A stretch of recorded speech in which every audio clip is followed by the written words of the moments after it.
Şey. Efendim herkese merhabalar. Otomechanika Good morning, everybody. This is the second day of Automechanika Istanbul 2023. This is sponsored by Castrol. We've had the opening session yesterday. We had great events, great conferences, and we are starting today with another great conference because Automechanika Global Conference is going to start soon. And if you allow me, I'd like to give the floor to someone, Automechanika Dubai and Riyadh exhibition manager, Gazi. Please come to the stage. You have the floor, sir, so you may take the seat as you wish. And the Automechanika Istanbul exhibition manager, Can Berki.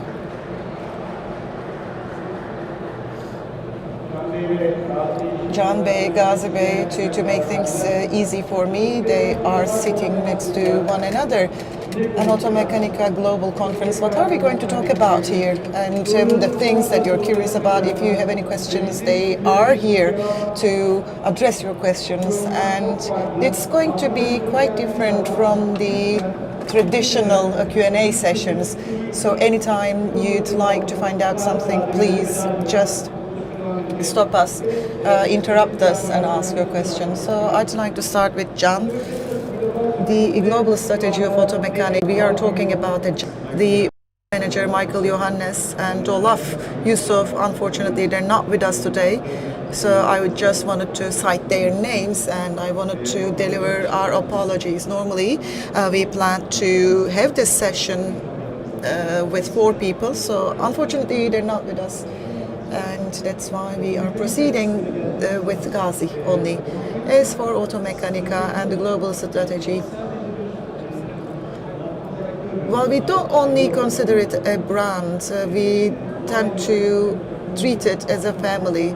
So automotive aftermarket platform and all the components gather under this particular platform. So it's like the automotive industry, all the vehicles and all the parts come together, and the core strategy and mission of Automechanika is to gather all of them. And I'd like to briefly step in. I'm hearing the audience. Can you hear Can properly? Would you like to have him louder? So if participants won't be disturbed, because we want this to be interactive. You are talking about great things, so I just wanted to make sure that everybody can hear you. Okay, it is about components coming together, and this is how Automechanika comes to being. So what about these components, the participants, visitors, shareholders, partners, chambers, associations, when they gather, when they convene, we make up a global whole, and this is called Automechanika. And beyond that, what are we going to do in the years to come? What kind of a roadmap we are going to follow? So, Yiğit, while organizing an event, you've been involved in this for years. What is the most important thing to look at? The most important thing is genuinity, the closeness, the fact that the stage and the participants are make up a whole as well. This is a show. There are participants and there are also those on the stage. So, but we want everyone to be quite interactive. So we don't really want to have this divide. And by focusing on that, we started our work as follows. Automechanika was something that was organized in Frankfurt already. So we wanted to extend it to Istanbul and other provinces as well. So we established a steering committee, and the different regions of the automotive industry, they can come together. People in these different regions can come together and they can have a say in the future of Automechanika, and we want to establish a decision-making body, to be honest. And people who are to be elected here will be quite important, because there are people who are the prominent figures of this industry, but there are also going to be people who were raised and trained from the very bottom of this industry. So this is how we're going to work. And what can we really do to make sure that Automechanika improves itself? Well, first we need to act as a family, and we're planning to do it as a family. This is our first idea, and I'd like to step in again by apologizing. Well, for years I've been the MC here, and one thing that happens in the opening sessions is as follows.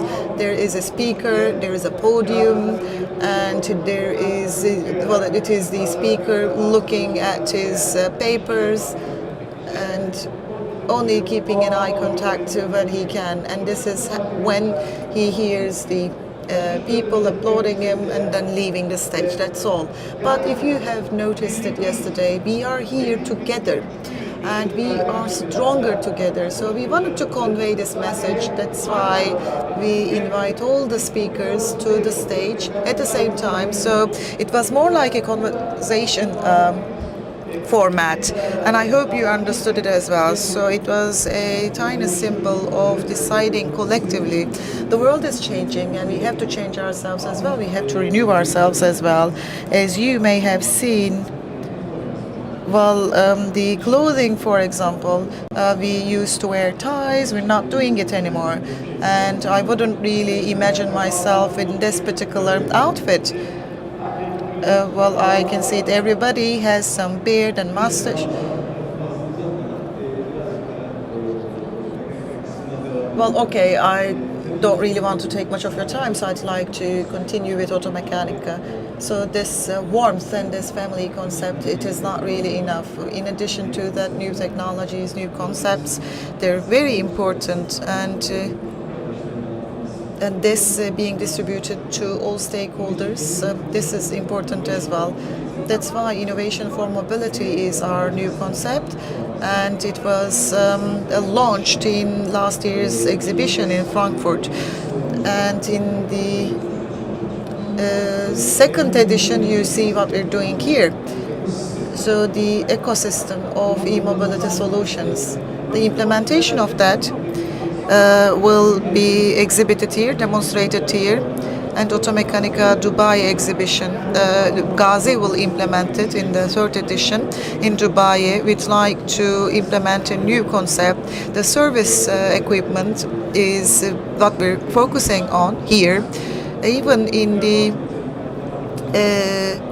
paint of the covers, if there is a difference of 5 millimeters, the calibration and the repair won't even take place, or even if it takes place, the systems of the vehicle won't really work. So the details of that, well, this is only an example, to be honest. I mean, it is about the tires being replaced and the batteries. So you can see all of them. And innovation for mobility, this concept is being rolled out here for the second time. And we're going to build on it, and maybe Ghazi will talk about what he's going to do in his own exhibition. But among our core objectives is to decide collectively with the Swarms family concept, and we also would like to extend it in different exhibitions. And the third issue is training. Training is key here. Maybe we have young colleagues with us in hall, in the 12th hall. Young people are exhibiting their own work, their own efforts. They would like to present their activities to you, so we're asking you to stand by them, to not leave them behind or alone. And this is how we're going to build the future of automotive. And the young people, automotive engineers, the manufacturers, distributors, and different stakeholders, we'd like to bring them all together. But we are also asking you to stand by them. We are also asking this to the procurement people. So these are our strategies. And Automechanika Istanbul, what are we going to do about it? Vision and mission. Well, the exhibition sprawls outside the building. We have an artificial atrium hall because there are 14 halls normally here, but we needed to have 15 halls. So we need a restructuring here. So we need more innovative changes in line with our brand management activities. So just wanted to break the news and stay tuned for the future surprises.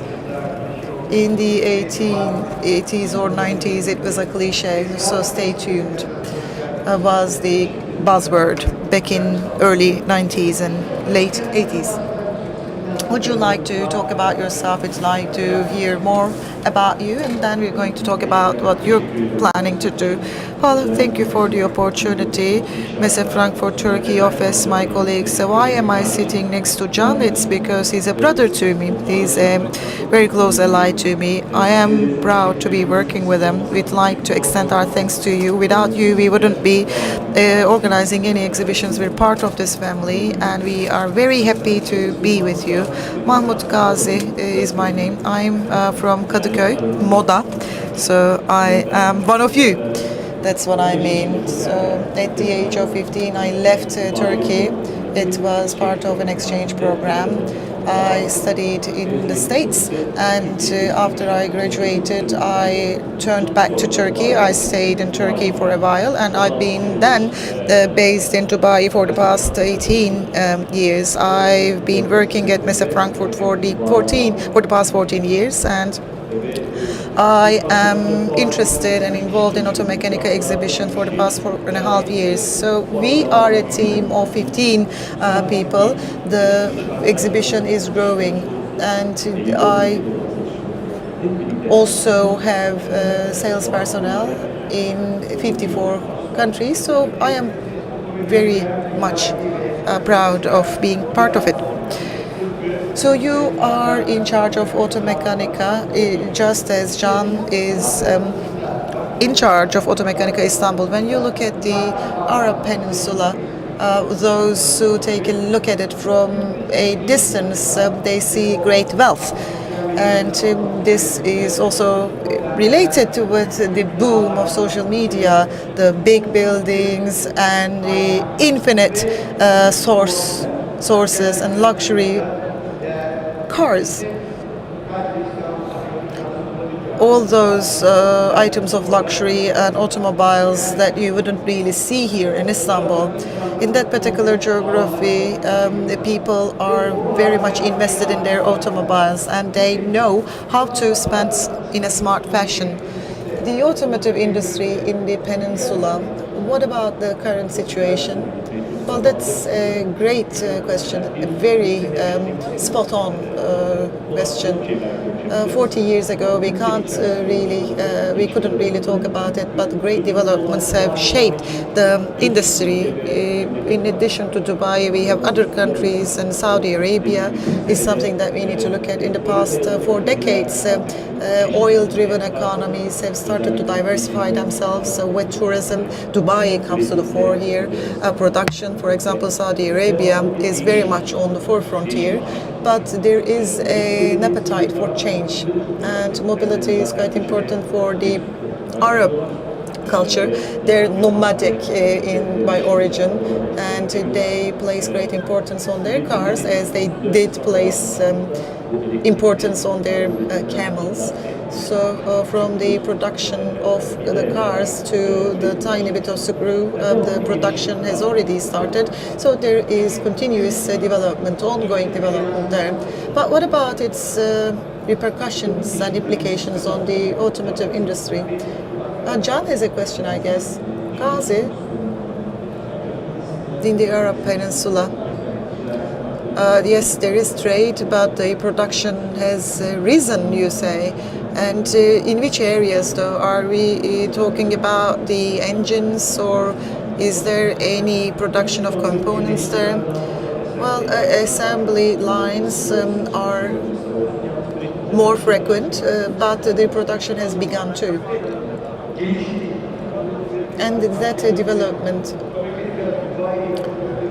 Automechanika Dubai and Automechanika in general, what about its implications on that?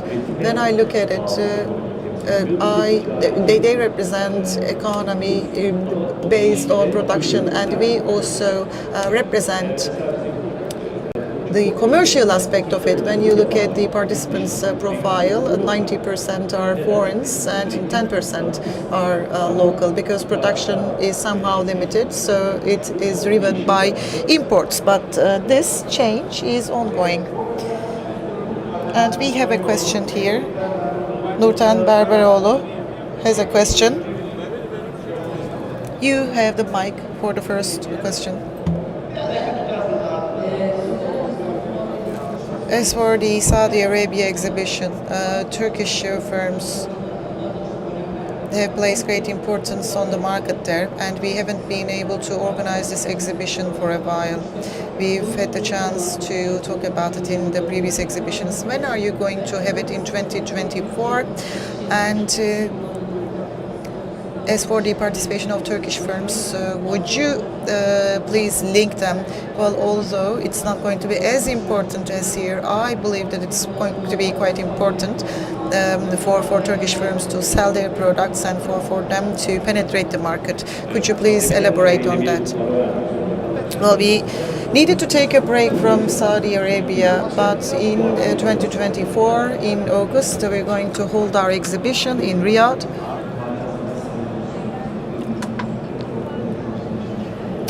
Great work is being undertaken in Turkey.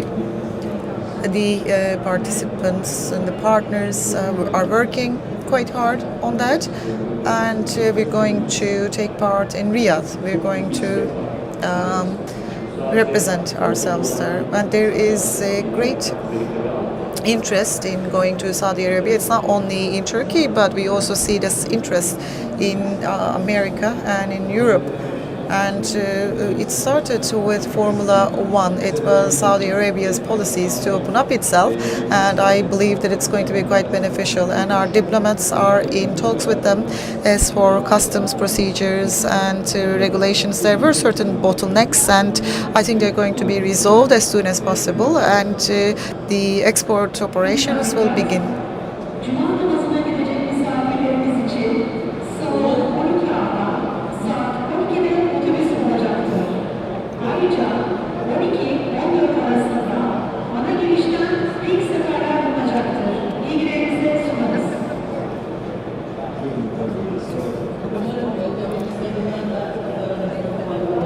I hope we women can go to the exhibition in Saudi Arabia.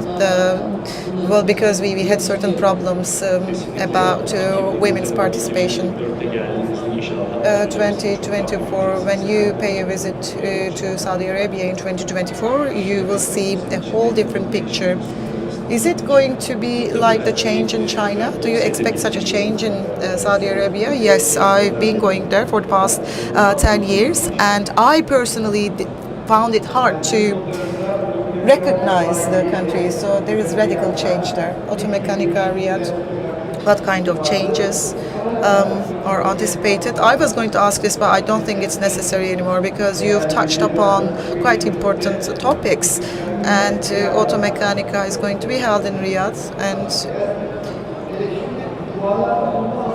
the reason that we attend exhibitions is to promote our products, is to exchange bottles of water with the neighboring booths, for example.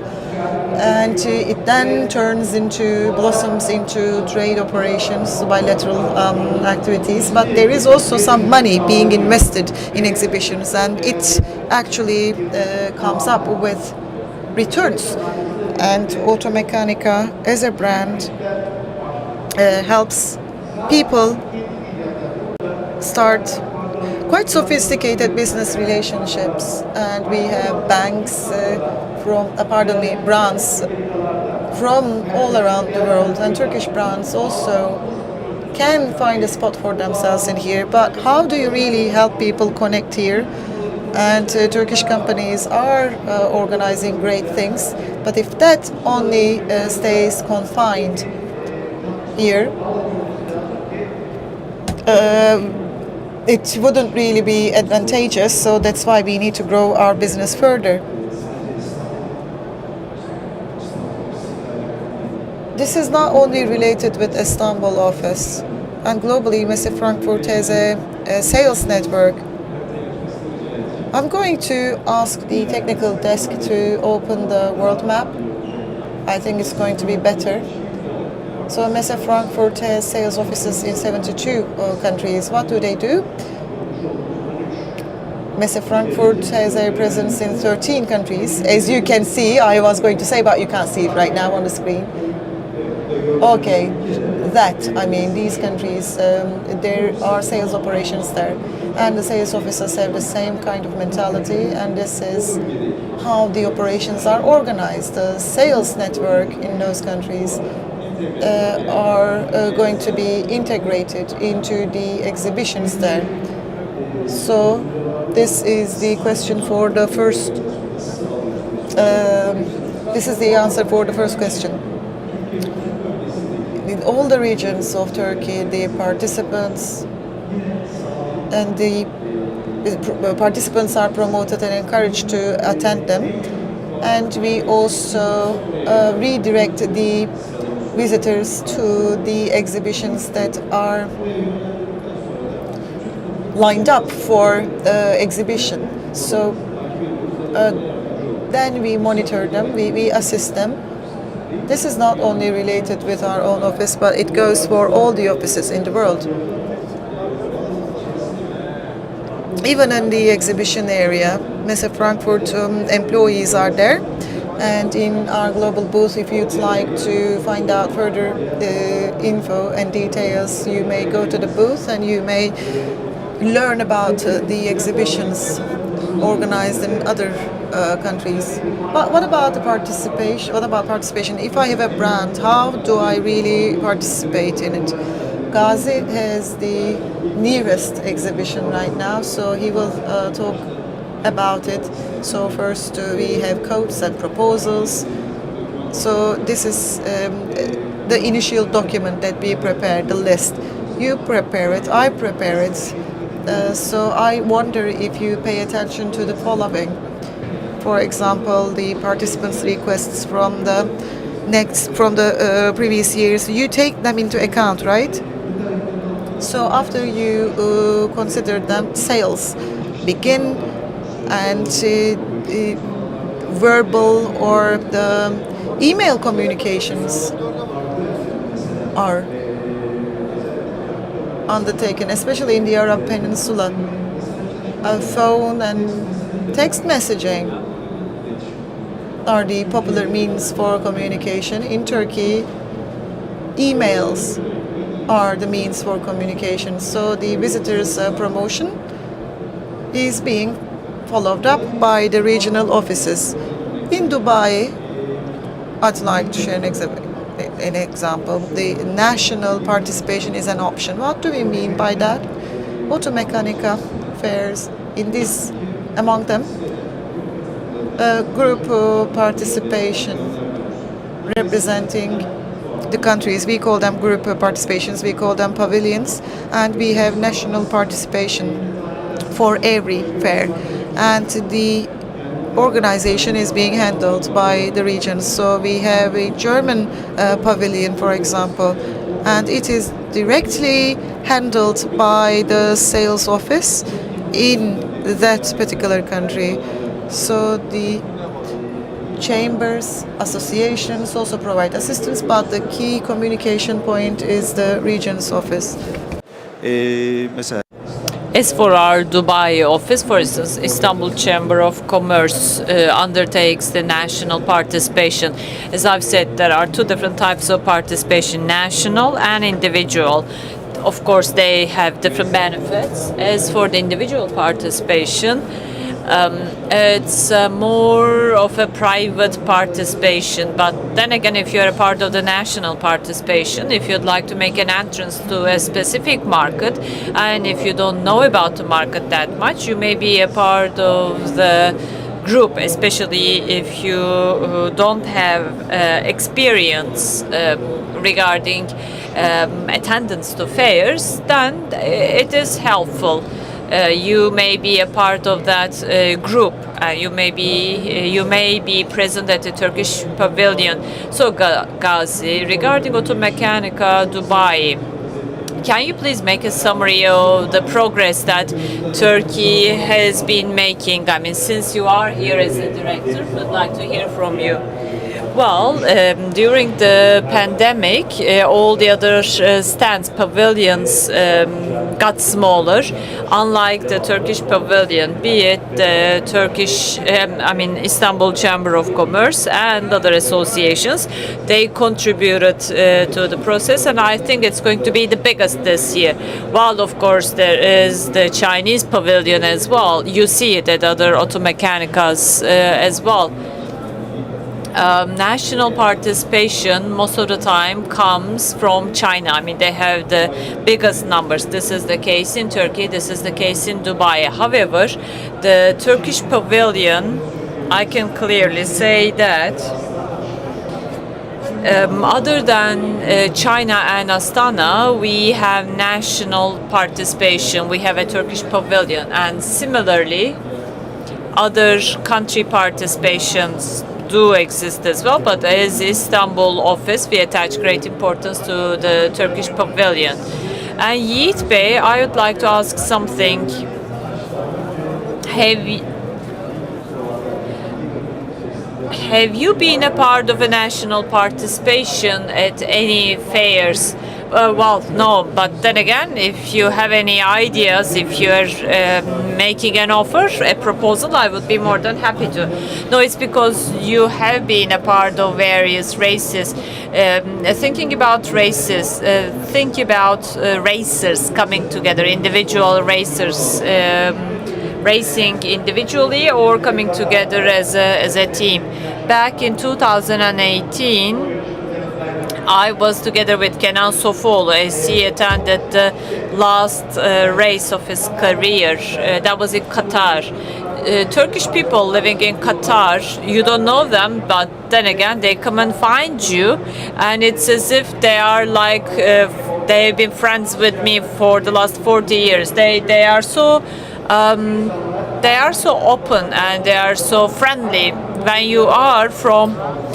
you're from the same country, when you're from the same home country, you feel close to one another. So be it MotoGP or Superbike or Formula One, if there is ever Turkish participation, then they have a totally different view, because then even the person who claims to be non-nationalistic feels proud when he sees the Turkish flag. It's like you create a character, and even if you inevitably you put your hand there. No, the point is, when you have national participation, when you are participating nationally, you feel a part of the community. That makes you feel like a part of the community. That was my point. You feel like a part of a family. You are a part of a community. That's one thing. And other than that, as I've said, our Dubai fair will be the next stop. It used to be the Moscow fair, but then again, it's no longer a part of our portfolio. This is one of the frequently asked questions. What will happen to the fair in Moscow? Our colleagues are continuing there, but they're not a part of our portfolio. Next stop is Dubai, and then we will start with 2024, and of course our flagship is the Frankfurt Fair. In 2024 we will have our fair in Frankfurt, and until July the 3rd we continue with the receptions, with the registrations, and then we'll start with the planning. I think the best thing about a global conference is timeliness. Do you have any additional comments to make? Because unless we have questions, we may finish. We don't have any questions, actually. By the way, we don't have a specific Q&A session. Anytime you have a question, please do not hesitate to ask. Ashkar, thank you. Kara from Egypt. I'm the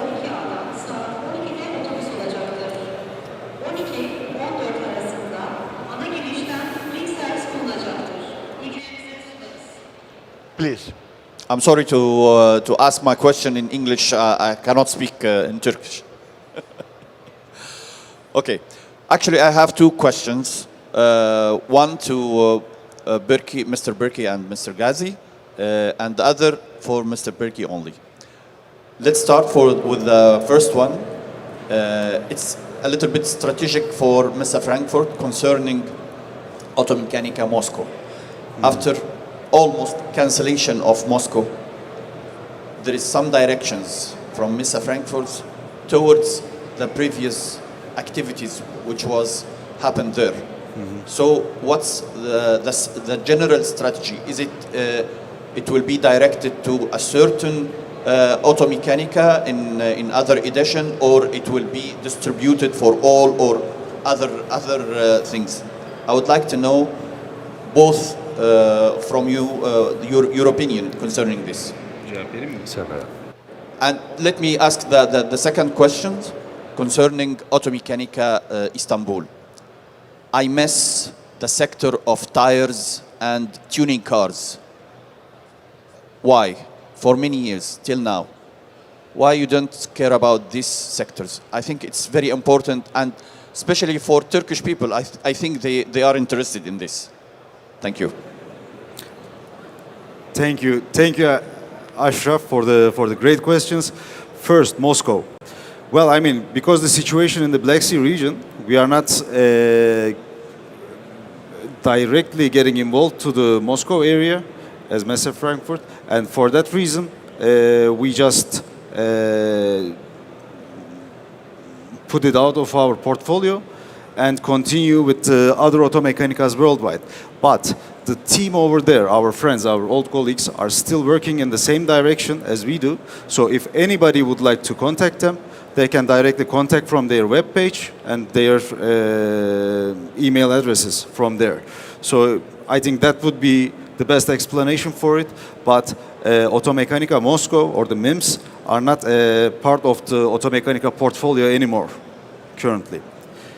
Would you like to add anything Correct, else? yeah, nothing to add. But of course, our buyers or the exhibitors over there from Turkey are asking us every time to go there and come. I mean, how we can participate in that show, how we can be the visitor, or how we can be a pavilion exhibitor over there. We are, of course, helping them in the best way possible. But again, it's not in the Automechanika portfolio anymore.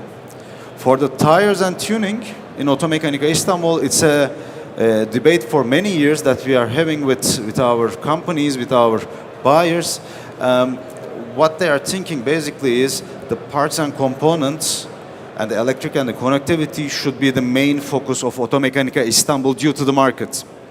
So what we are also learning by last week is there are also some companies now opening up some tuning. I wouldn't say exhibition, but tuning festivals or tuning activities, let's say, inside of the different areas of Turkey.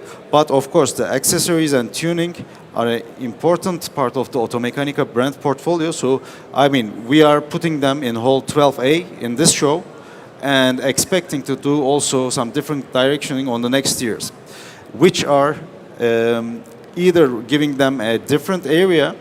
For example, what you said, not just accessories, but the tuning. Tuning means cars, drama, petrol smell.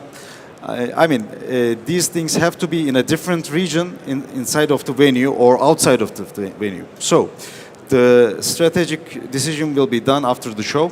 How we are going to handle them, we will let you know from our webpage. Regarding the tires, we worked so hard for the tire section. As you might know, the old story between the Raifen and us.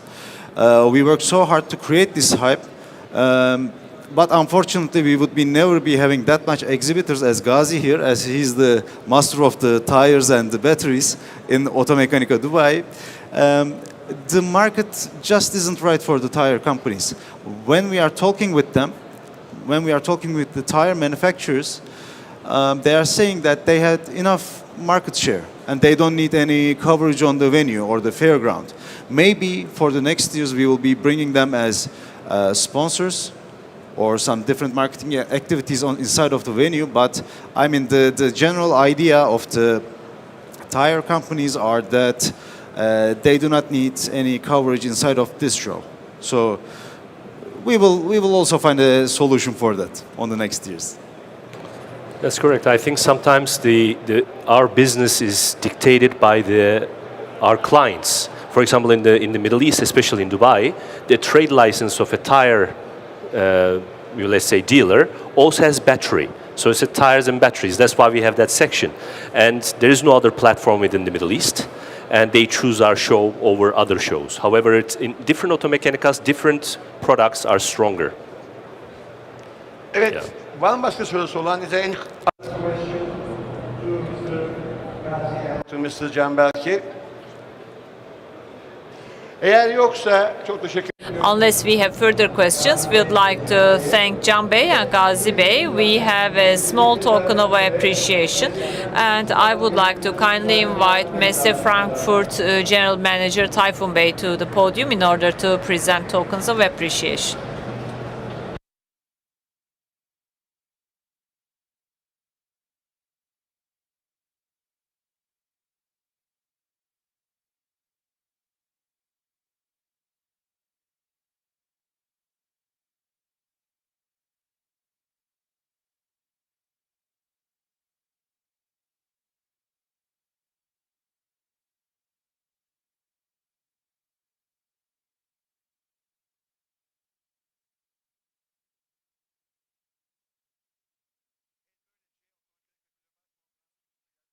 Thus we come to the end of our global conference. Thank you very much, Mr. Canberki and Mr. Gazi Biliközen.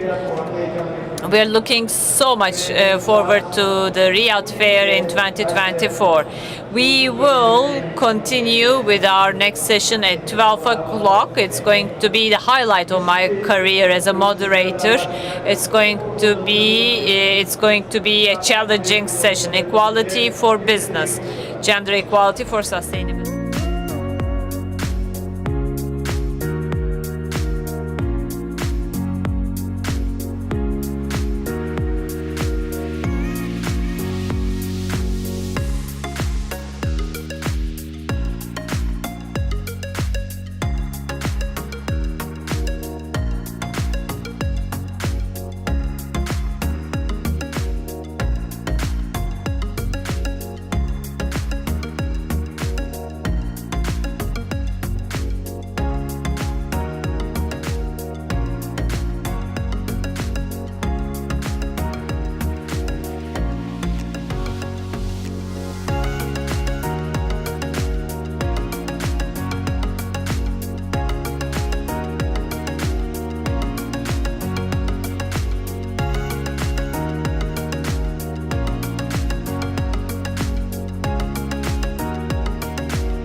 şey.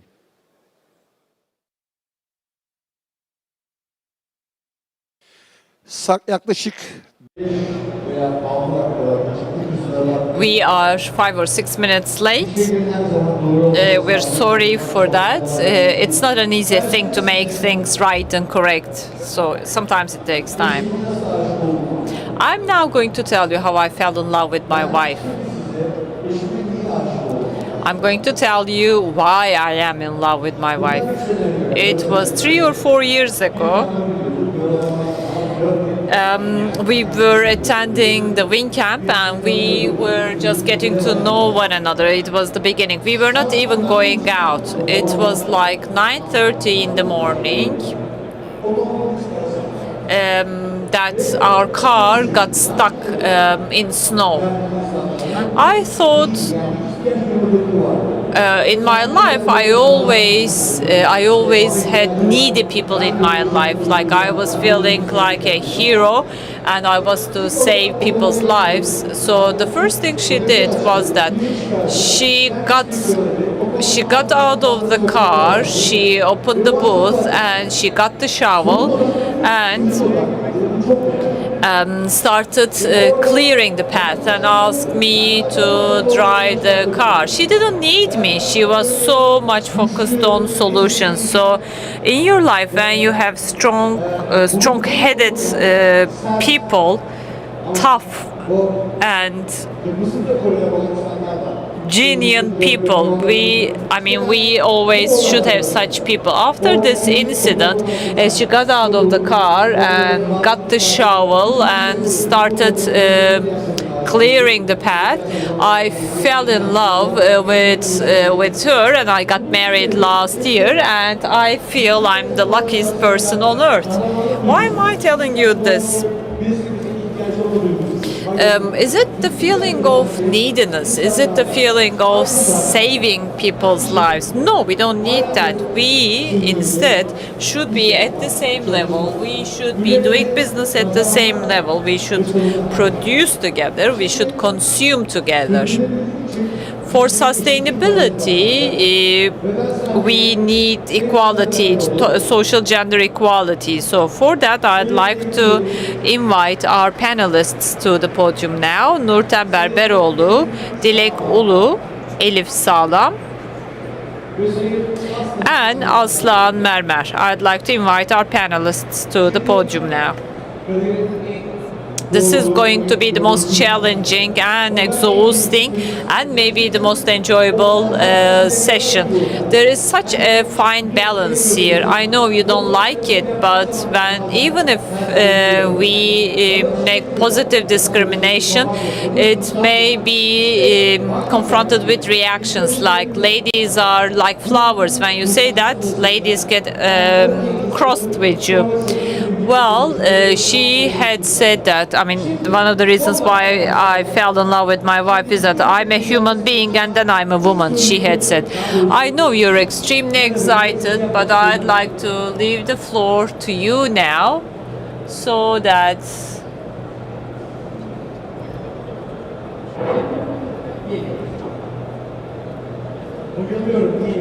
I love it. You know why? When you work with men, they say it's Saturday and Sunday, we are going to have a panel discussion. You say to a man and he says, okay, I'm going to take care of it later, he says. But then again, if it's a lady, they start a WhatsApp group and they start organizing things. Can we get to know you?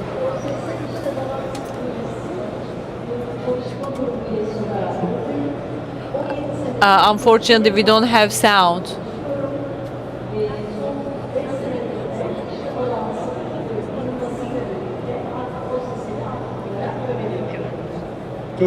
Thank you very much. Thank you. Nurten Hanım, can we get to know you? My name is Nurten Berberoğlu. I am a founding member of a publication. I'm not here as a part of my journalism career. I am here representing 10,000 Women Association. Would you like to give further details about your life? I'm an entrepreneur, and as an entrepreneur, I work as a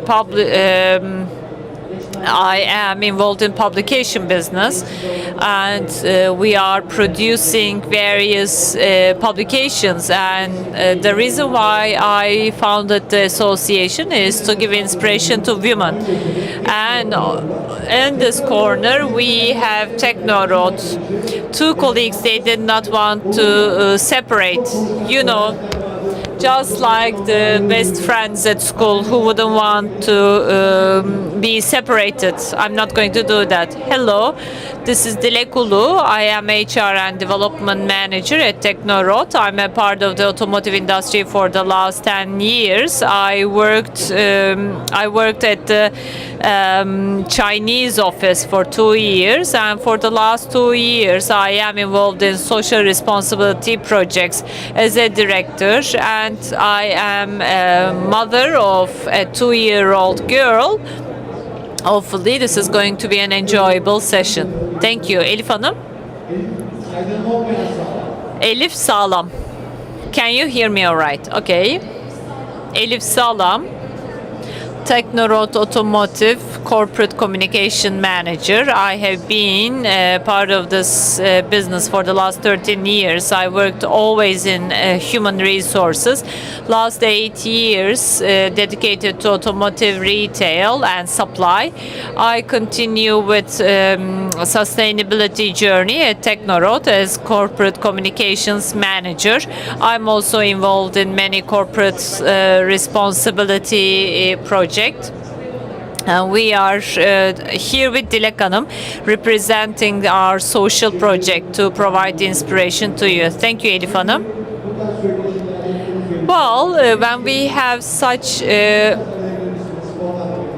panel discussions and chats, when we have settings of this kind, we chat, we talk, and then we have a Q&A session so that you may ask the questions that you have on your mind. Let's not do that if you like. We have floating mics. They will go through the participants so that anytime you feel like asking a question, please interrupt us and ask your question right away. Believe me, it's going to be even more enjoyable.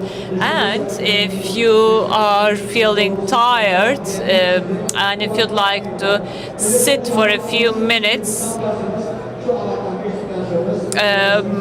and then you'd like to leave the venue, you may do so pretending that your phone rang.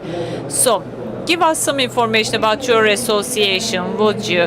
10,000 Women Association. Before I do that, back in 2008 with Goldman Sachs and Özyeğin University, we graduated from a program. I personally joined in this project, and I received a training for 1.5 years. Strategic business development, digital marketing, accounting, legal affairs, cash management, things that women would like to learn about business life. It was 3 days a week that we would attend classes, and also at the weekends we would attend the classes. And then for 6 or 7 years, Özyeğin University alumni Özün, I was involved in the alumni organization, and then we saw that this doesn't work that efficiently, and we decided to establish our association, which we did last year. 10,000 women graduated from this program, and we are 403 ladies who attended this program, and then we became members. You established your association last year in July, right? Yes, nearly a year old. We are relatively a new association. We have recently started working. At our association, we have women from different sectors, women from different parts of the country other than Istanbul. For instance, there were so many women traveling from other parts of Turkey, buying their airfare way ahead of time. Textile, handcraft, publication sector. I mean, numerous sectors and numerous vocations. We then built a network during the training, and we received courses from professors, and then mentorships, and then consultancy. And during these trainings, we saw our gaps and need for further development, and then we got the inspiration and support from one another. It was like a big, large sisterhood network. So, in order to grow, in order to further develop your association, what are the conditions like? Well, individual membership. We function with individual membership. First of all, you have to have a business. You should have an activities certificate. And more than 50% of the shares should belong to a woman. Then that's fine. But then again, if you'd like to become a corporate member, of course, the owner may be male. But then again, representation should be done by a lady at from the company. This is the second mode of membership. For near future, what kind of plans do you have? Since I have you, in order to give some time to the other panelists, let me ask this question to you. So what about the activities that you're planning for the near future? We have all monthly meetings, and we have monthly breakfast events, and we invite different speakers. We announce it on our social media account. We communicate it across our network, and those who come to our events, who attend our events, they talk about their own experiences. And the most recent example is related with the container that we've procured for the earthquake zone. We did it with the help and assistance of the municipality, and we are going to work on women's employment in the earthquake zone. So how are we going to get support and assistance? I can't really talk about it right now because it has not been finalized at the moment, but it is going to be an effort for women to participate in employment. So the mourning, trauma, and all the hardships that were witnessed, to survive that, to survive that, the greatest remedy is to work, to generate, to produce, to feel useful. And for this, you have great roles to play, and the government has a huge duty to carry out. And people's mental health, for example, we need to restore it, and we need to win them. And this is why these steps are quite important. Well, we live in Istanbul, and we have experienced certain things, but women in Anatolia, for them to access certain assistance, with material and immaterial terms, it's a bit more difficult.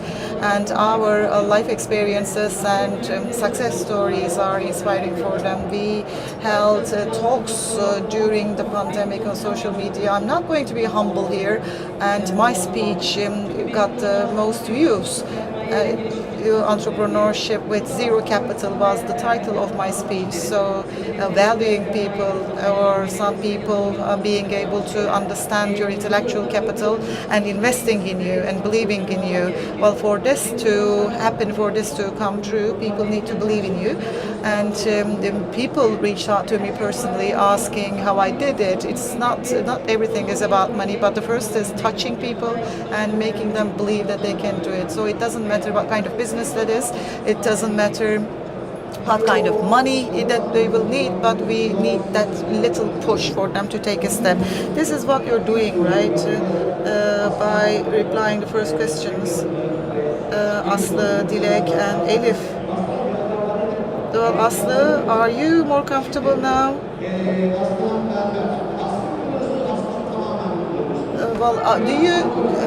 Are you Aslıhan? Okay, I'm saying Aslıhan. So you are a member of the working group. The name and the story behind the name, can you talk about it? Well, first I will talk about our association, because I also would like to have you understand how this project was generated. We have turned 25 this year. We have over 250 members. We have manufacturers and we have distributors. So spare parts sales and production is our field. So we have celebrated our 25th year last year, so we wanted to carry out a project, and the board was quite supportive of this idea. Zeynep Ertan, Beylem Leblebici, and I, we had already started working on it to understand how to really raise awareness for women's employment. So that's how we started our project. And when it comes to İşte balance at work, it is balance at work. Well, it is balance at work while you're working, because our goal is to expand the women's ratio in the industry, and we want to raise awareness for all employees, and then we would like to make our industry attractive for young women. So this was our priority. That's why balance, as you know, is an automotive term. Well, you have some balance work done in your car, and balance at work is important. Well, we wanted to make this versatile reference, and that's why balance at work was developed. And we wanted to play an exemplary role, and Erdem Çarıkçı was invited to work with us. So Erhan is a volunteer in this project. Erdem, a big round of applause for you, please. The only man in the project. Yes, because this is not going to be resolved if you only keep discussing it between women. So we don't really believe that these issues can be handled when you do everything that you do behind closed doors. I made this call to the board, so the women's movement cannot really be considered without the presence of men. So if we would like to accomplish, I wanted them to open the way for us, and the positive discrimination, we don't really want that. We don't really want the chance. What we're trying is to have equal opportunities to attain a balance. Well, we have so many men in this industry, and of course some priority should be given to women, but you are doing it only to attain a balance, right? Well, I'm actually speaking and addressing my members now. A big round of applause for Aslıhan. It was quite a good speech. Well, Elif, Sağlam, they're with us, and I have questions for them. First of all, you have a project. This is about equal opportunities and diversified talents. How did you come up with the name Taysatdet? Can you talk about this project, please? Well, of course I will, but before I do that, I would like to give some information about Teknorot. You will understand the region where we operate and the products that we produce.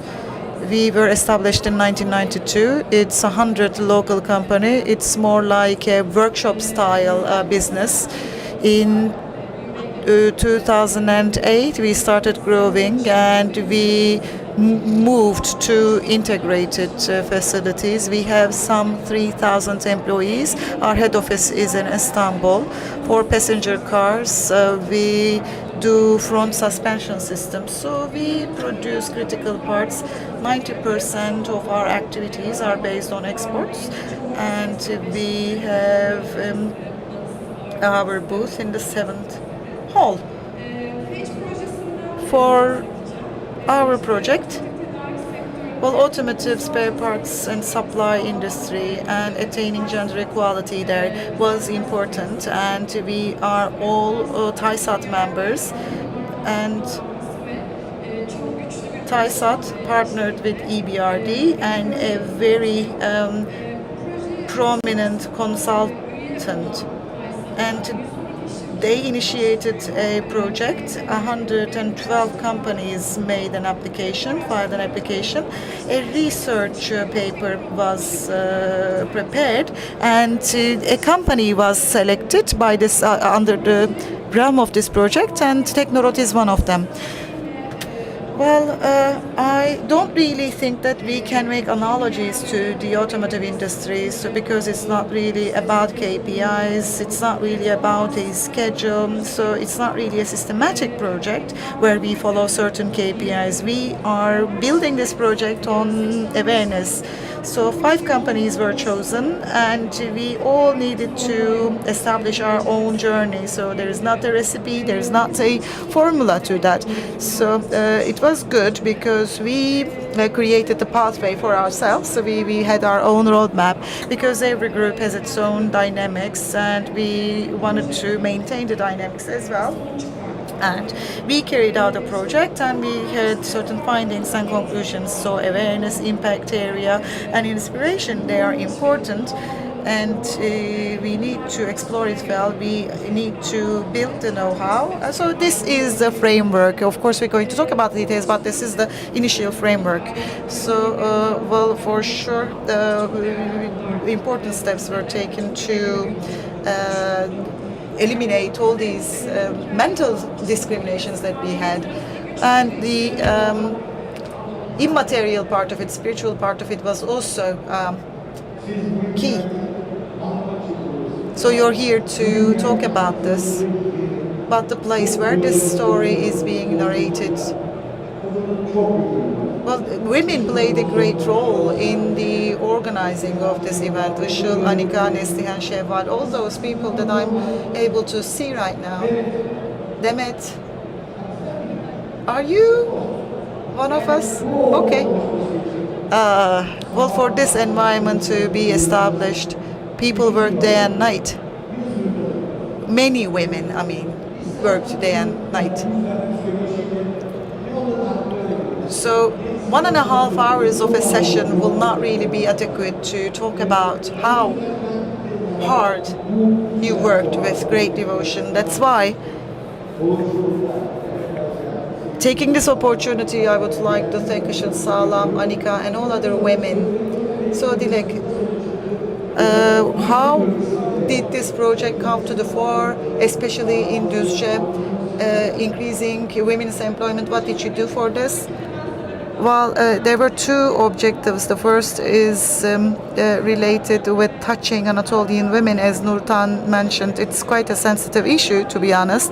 And I will also talk about Düzce. And one reason why we came to the fore was our capability to turn disadvantages into advantages. Düzce is a city located between industrial cities. We have 2 hours of distance from these cities, but we are still an agricultural province. 3,000 people work as blue collars in our team. We have converted them from agricultural workers to automotive workers. Their fathers are retired from agricultural activities, and they don't even have this familiarity with shift work, and their fathers are quite recently retiring from agricultural work. Düzce is an area where employment is encouraged. The industrialists would like to reach qualified people, but we also face bottlenecks. We are one of the greatest companies of the region. If you If you want your achievements to be sustainable, it is not only related with economic terms, it is not only about boosting your profitability, you need to serve the region where you operate. And we have great women's work, considerable women's work. Unfortunately, they're not adapted to industrial work. So before we started our work with TISAT, we were also focusing on the women's employment, but if you target some mental transformation, you need to take collective action. You need to come up with a project that speaks to all segments of society. And I believe that our project made it more institutional, and it also helped us work hand in hand with our stakeholders.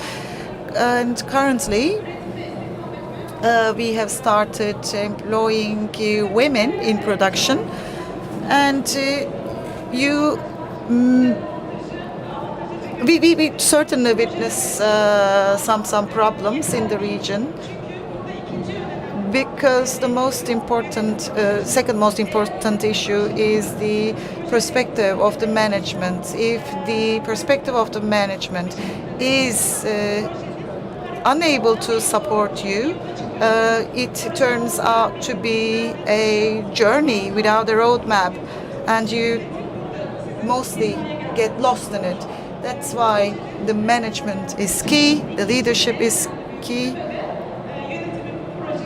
So this project was successful because the leadership owned the project, and they also followed the project.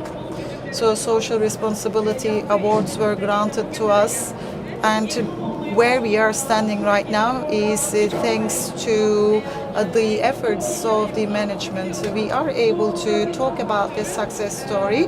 It is because we have a capability to turn disadvantages into advantages, and it is also thanks to the support provided to us by the leadership. And Düzce sets an example here, we know that, but the plants and factories in other regions, this may be a good example as well. And now I'd like to go back to Asla. By the way, I have a question for the employees here. Well, you told me that you wanted to work on women's employment, but how did you communicate this to women?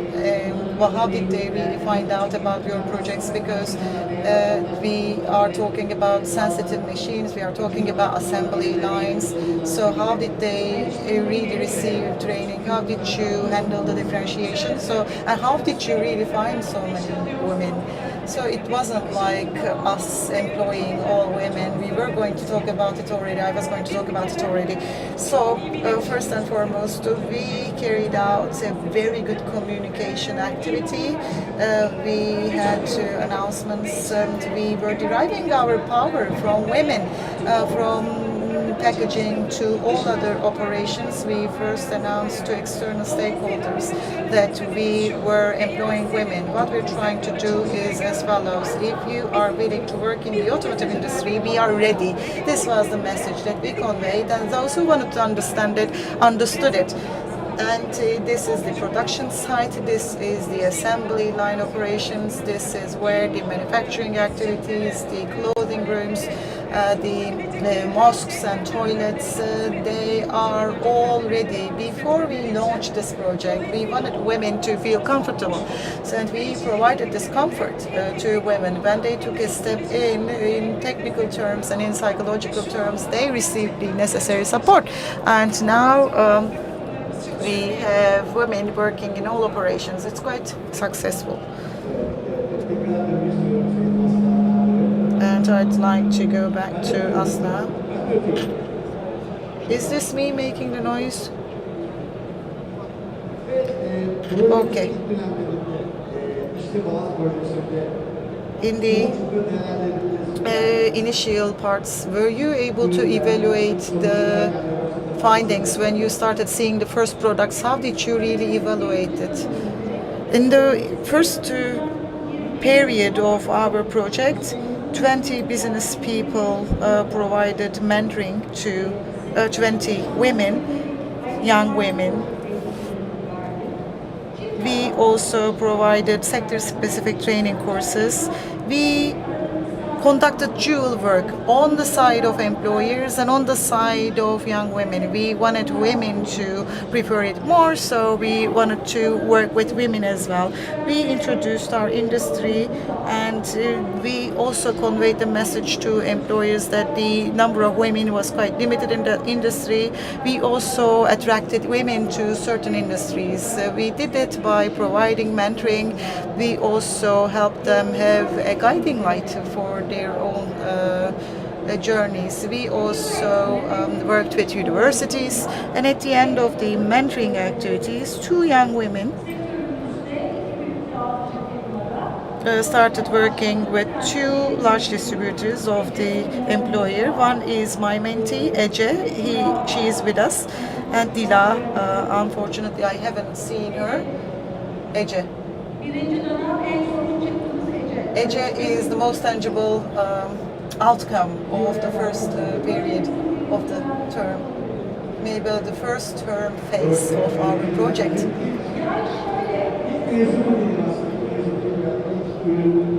The first product, no, I wouldn't call it a product. Okay. Well, come to the stage, please. I was just joking while calling you a product. Well, why did you really enter this industry? Ece is my name. As you can see, I am the most tangible outcome of the project, as you can see. I was interested in automotive after sales. I didn't really have in-depth knowledge about it. And one nice thing about this project is that before you enter the industry, you have preliminary info about the industry, thanks to these great mentors. Well, Aslıhan and I mean, the match that we had was extraordinary because it was quite an organic match. Because there was a click for me. It was a click for me that encouraged me a lot psychologically. Now that I have the mic, I'd like to talk a bit more. These kinds of projects and the working groups for their sustainability, for their continuity,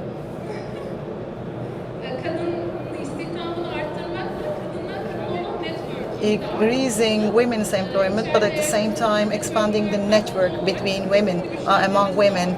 So this is when women's empowerment grows as well. And this is how we ensure the sustainability as well. Having said that, I'd like to give the floor to you back. I mean, I hope it was enough for you. Well, the customer is there, so do you think Ece's speech was enough?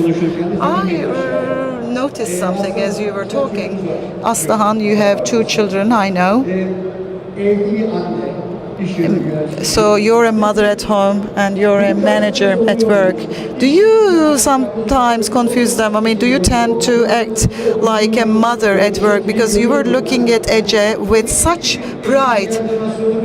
Well, for example, if Ece is quite down, if she is quite moody, do you tend to intervene or respond to that? Well, we are not working together. Well, the people that I'm working with. So there is this thing in psychology. The greatest instinct of women is motherhood, because there is this thing called I care. Women are more sensitive. Well, if there is someone who is sick at home, at work, I bring them drugs. So maybe I'm being selfish here. Maybe I don't want to be infected. So that's why I'm helping them to heal, to recover. But this is one of the superior aspect of women, because they have this versatile mode of thinking. And they convey this to their work as well. I'd like to wish you success in your work. Nurten, as an entrepreneur, for you to survive in this industry, I know that you have given great struggle, and it has never been a road paved with roses. It was quite a thorny road as well. It was quite a rough patch. And what kind of hardships did you face in your career? I was born and raised in Istanbul. I'm the daughter of a family from the Black Sea region. My father worked in Germany, but he was still a conservative man.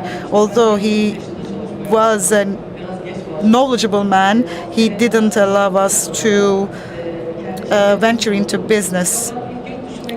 The first time I went to foreign countries, there was a family working with batteries, and the family recognized me from my surname in Poland, and they asked if my father knew that I was in Poland.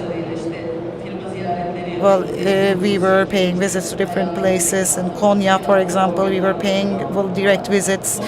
And in Konya, they asked me how I arrived there. Well, I have this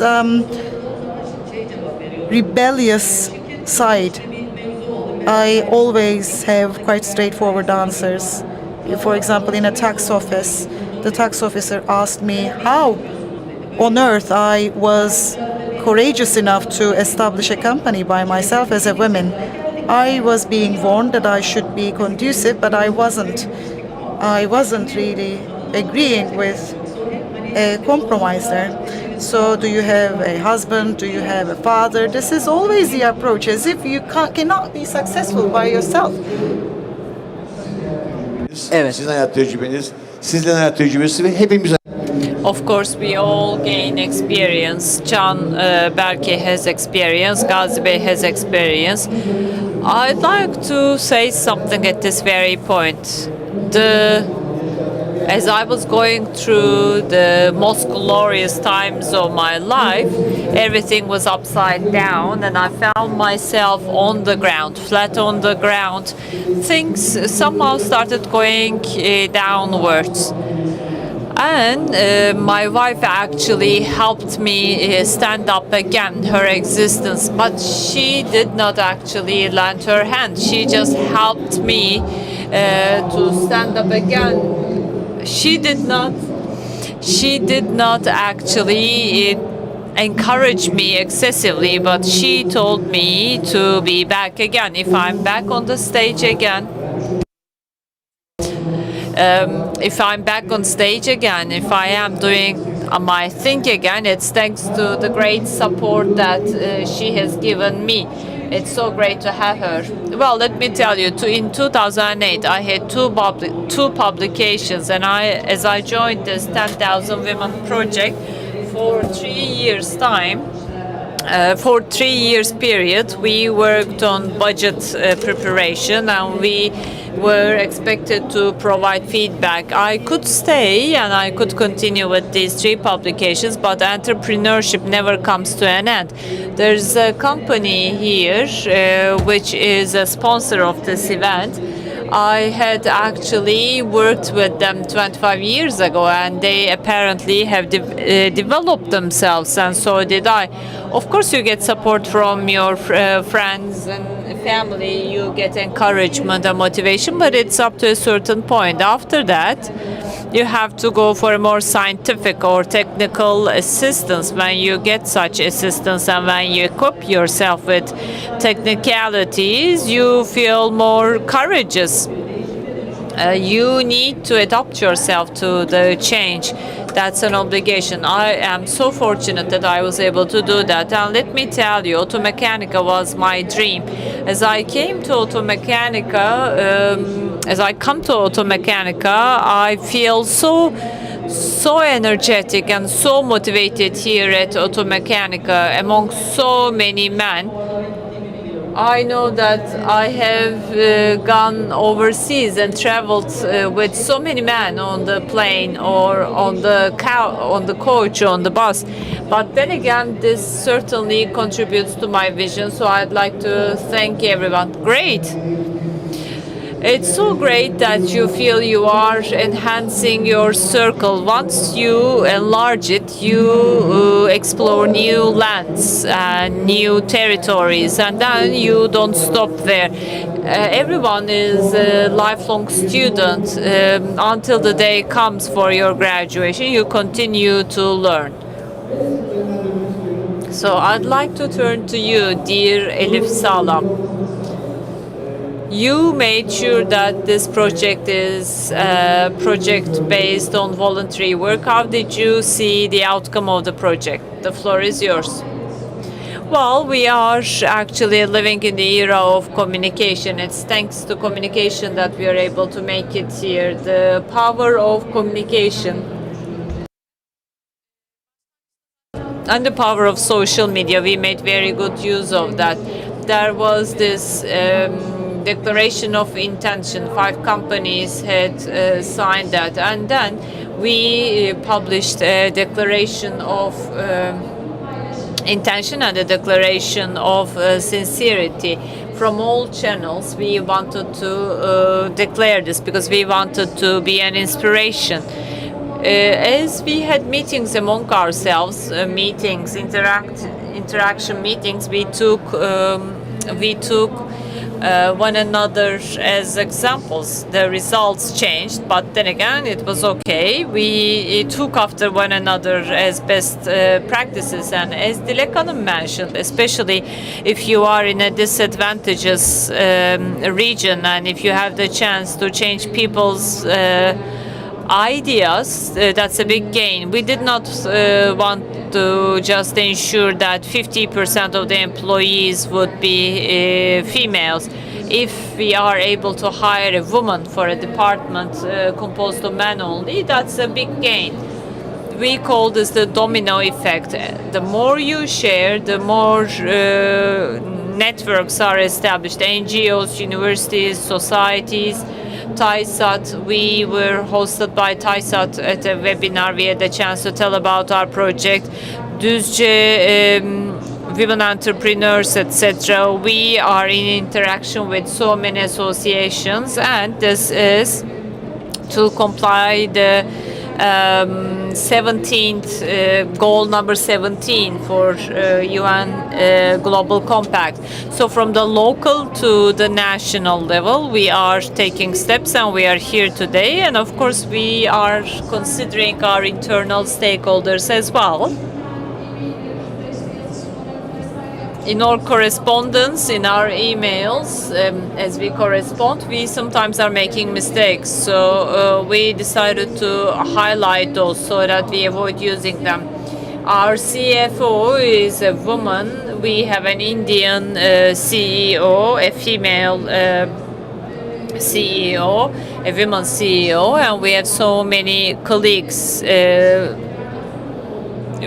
women working for us. So as a woman, in order to create awareness, we prepared a video, and all of that is shared on YouTube, and it is also available through our social media channels. Otherwise, I also would recommend that you become member to the Corporate Communications Association. We got support from professionals.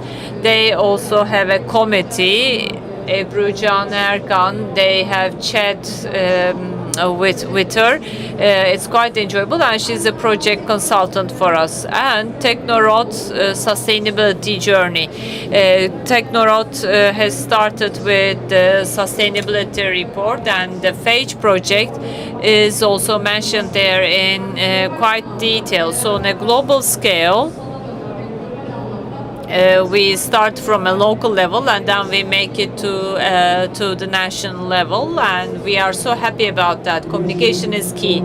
Indeed, communication is key. Speaking and talking and having your voice be heard and having the right tone, these are all important things. So at this point, I'd like to continue with an anecdote of Nasreddin Hoca.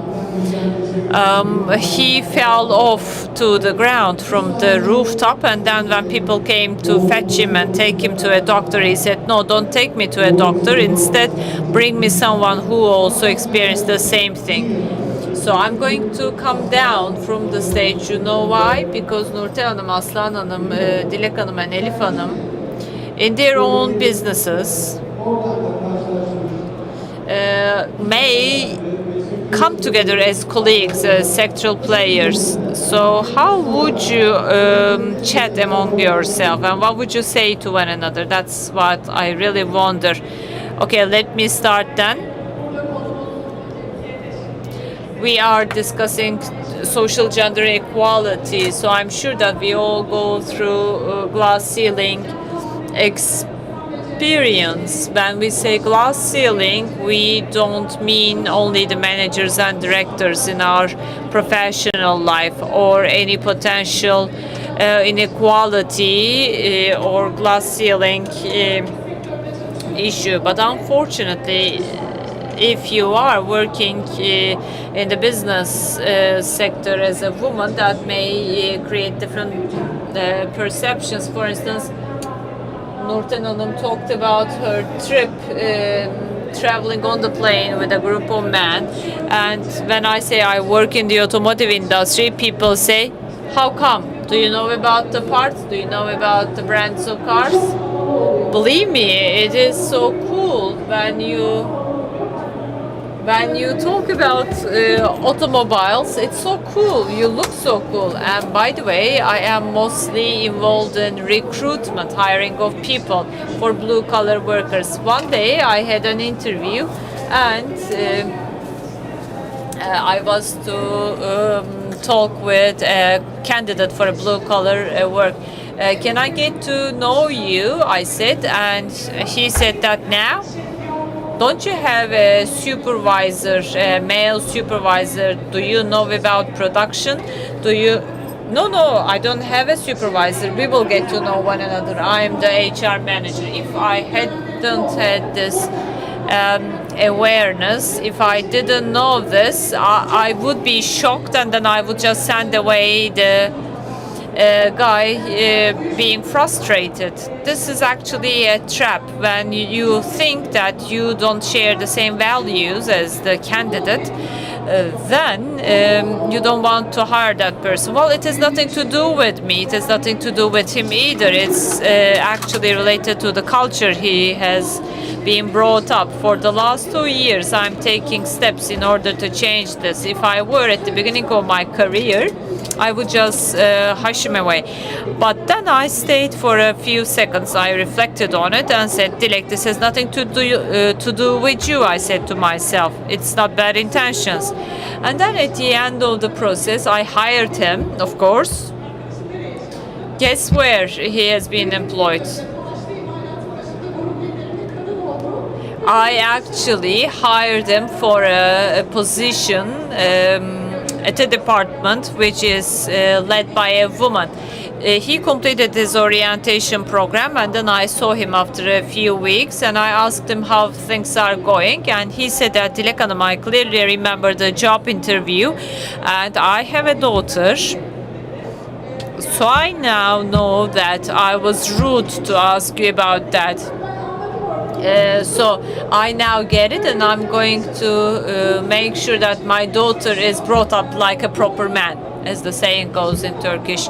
So we should not take it personally, and we should intervene in a neutral way, because it has a deeper meaning, it has a deeper objective, and we have to make sure that we leverage that objective. Social responsibility should be on our focus. It's somewhere deep inside us because of the way we have been brought up, that feeling.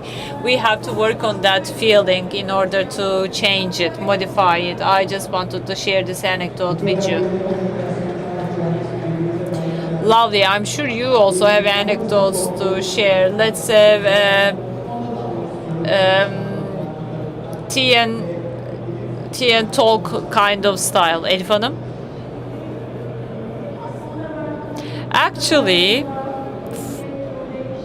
I've been involved in this male-dominant sector for so many years. It is labeled as a male-dominant sector, and it is the case. And I don't really like to talk about the difficulties of this sector because I believe this could happen in any sector. It's not specific to this sector only. So our salespeople, if our salespeople don't know about the parts, if they don't know where these parts are used, then that may be, yeah, okay, an amateurship that they may be encountering. But if you'd like to offer fresh blood, and if you'd like to capture equality, social gender equality, we have to focus on our gains. We have to look at the bright side of things. This could happen in any sector, nothing specific to this sector. So if you're involved in business and if you're involved in sales, you have to focus on the parts. As Dilek Hanım said, when I'm from the automotive industry, people think I'm cool, Dilek Hanım said. As I get to know people in the past, as I got to know people, people would ask me in which sector I am working, and I would say parts. What parts? They would ask, and I would say spare parts for cars. They wouldn't believe me. This has nothing to do with us. This is nothing personal. I mean, these careers have been set, and these connotations have been developed in years, and if we are too tough about it, we can't demolish these walls. For instance, rather than talking about negativities, I would like to talk about the things we're planning to do in the second half of the year. We are taking support, we are receiving support from a non-governmental organization working with an NGO. We believe that we can gain more distance. During the first term, we worked with Kagider, Women Entrepreneurs Association, and for the second term, we are working with Gelecek NGO, an NGO called Future is Bright. We have some the future is clearer. That's the literal name for the NGO. There are some friends strolling through the corridors of this fair. I'd like to welcome them as well. And we also have a short-term internship program. We also have mentorship programs underway. When I say short-term internship, what do I mean? This is called job shadowing. It goes for 2-3 days. For instance, would you like to be specialized in foreign trade or marketing or sales? So we have job shadowing with participating companies. We have fast track orientation.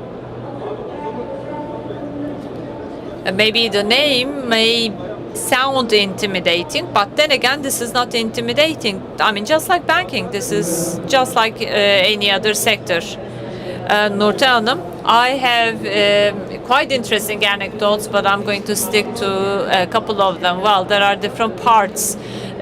Parts are named in a strange manner. When we travel to Anatolia, when we talk with people, for instance, I was having an interview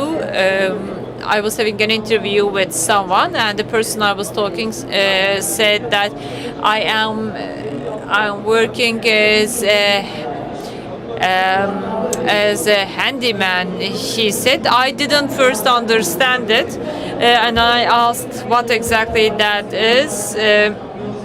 And he said that it has something to do with a specific part of the car. In years, of course, we learned about these terminologies. People find it strange when a woman knows about the terminology of the automotive industry. You know, I mean, we can talk about soccer, we can talk about fashion, we can talk about anything. This is a game.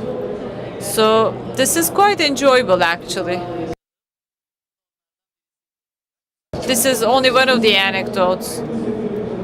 I mean, women in these sectors don't say that men should die and they should prevail. No, they just want equality. This was the heading of our chat as well, sustainability, gender equality for sustainability. That's the title. You know, there is this anecdote.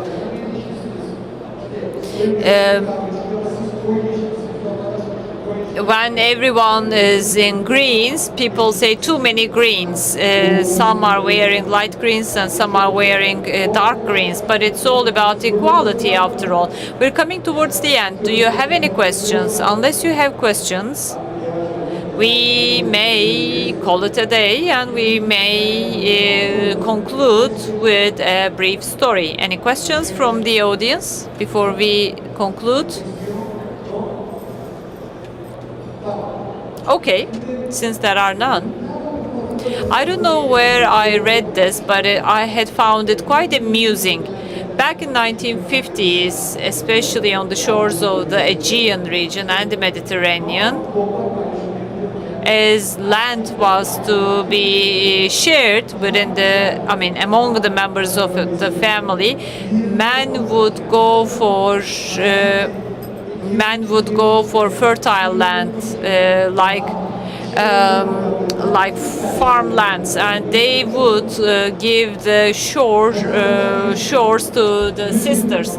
And then in time, things have evolved so that tourism actually exploded. There was a tourism boom, and then all those seasides became valuable, and brothers started reflecting on it. They were so heartbroken, and the ladies in the family, the sisters, enjoyed the money they made from tourism because they had land by the seaside. Now, Işıl Sağlam, I'd like to invite Işıl Sağlam to the stage.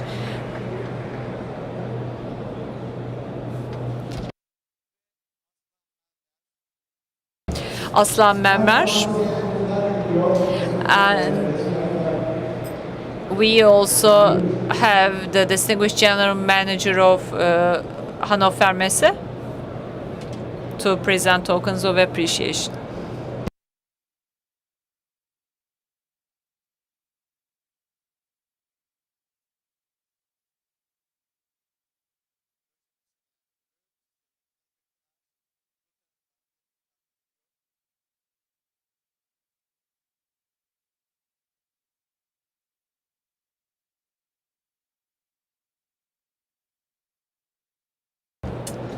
Şimdi de Işıl Hanım, Sayın Dilek Ulu'ya plaketi Tokens of appreciation are being presented to our panelists.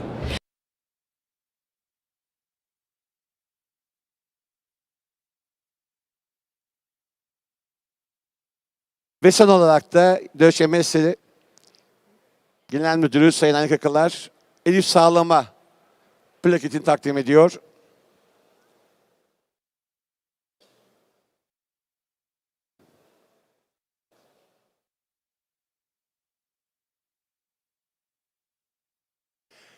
Evet, bu güzel günü şöyle güzel bir şekilde ön tarafta toplarsak, fotoğraflayalım. Bu güzel günün bir hatırası olsun sizler için. Let's have a family photo before we conclude. It's going to be a great memoir for all of us. Fotoğrafçı arkadaşlar, çekim bittikten sonra lütfen haber veriniz.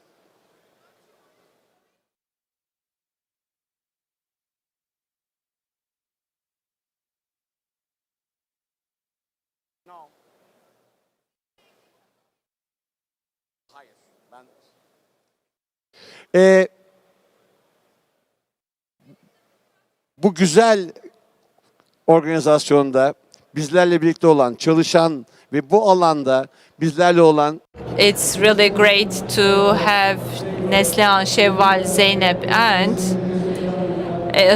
personnel of Deutsche Messe and Messe Frankfurt. Let's have all the ladies on the stage because this is a great organization and it is thanks to their great effort that this has been possible.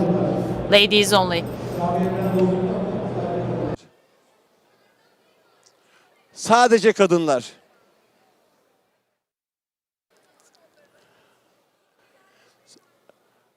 Sadece kadınlar.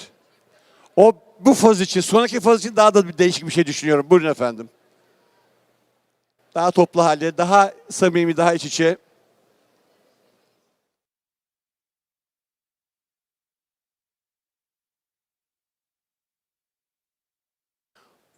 Fotoğraf çekin tamamsa haber verin lütfen sevgili fotoğrafçılar.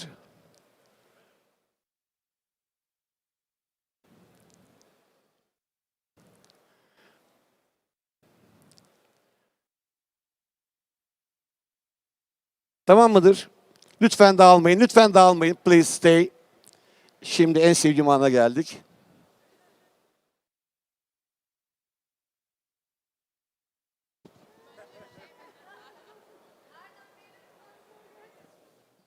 Bir dakika. Erkek istemiyorum bu fotoğrafta. Ben kenara gidecektim sen.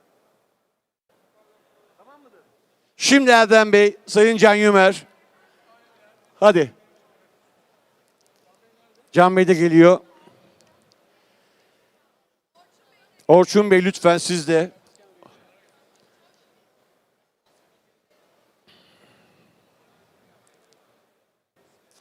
Vallahi en korktuğum söyleşi, en korktuğum seans çok güzel bitti. Siz değerlendirin artık, bana bakmayın. Ben yokum sahnede artık.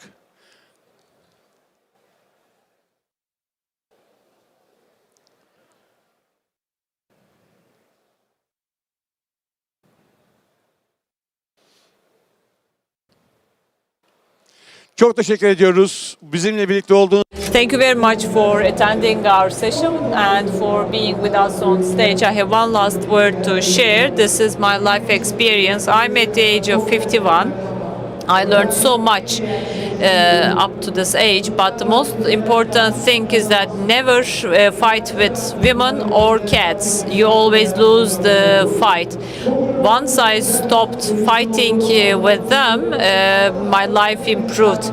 We are going to have some snacks and some drinks at the back of the room, so we would kindly invite you to the back of the room to enjoy the snacks and drinks. Thank you.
feels like I'm on a stand-up show, but I don't really know what to do with my hands. So sorry about that. It's in my pocket right now. Kaan Köktürk is my name. I'm coming from Price Waterhouse Coopers. I am a partner in charge of taxation, and today we are going to hold a session called Product Safety and Audit Activities in Automotive. And that's why we have the most competent names with us. And it's a great pleasure for me to be hosting them with us. We have Salih Erçel. And we have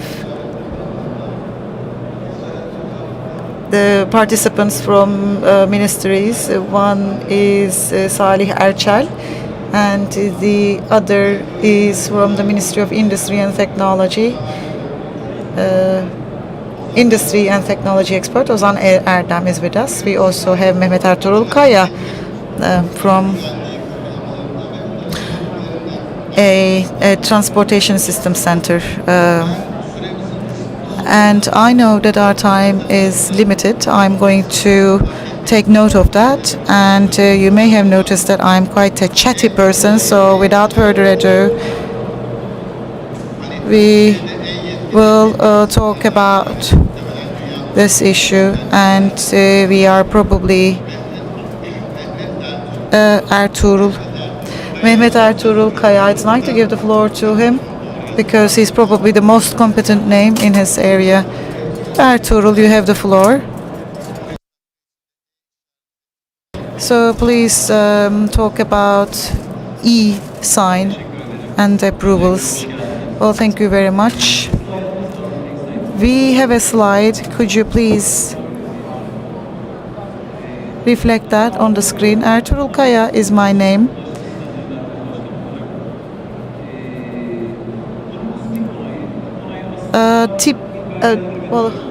Type approval. Well, it's a certification.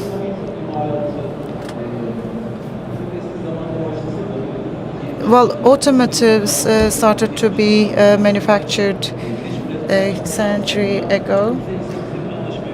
A deal was signed in 1958. The production of automotive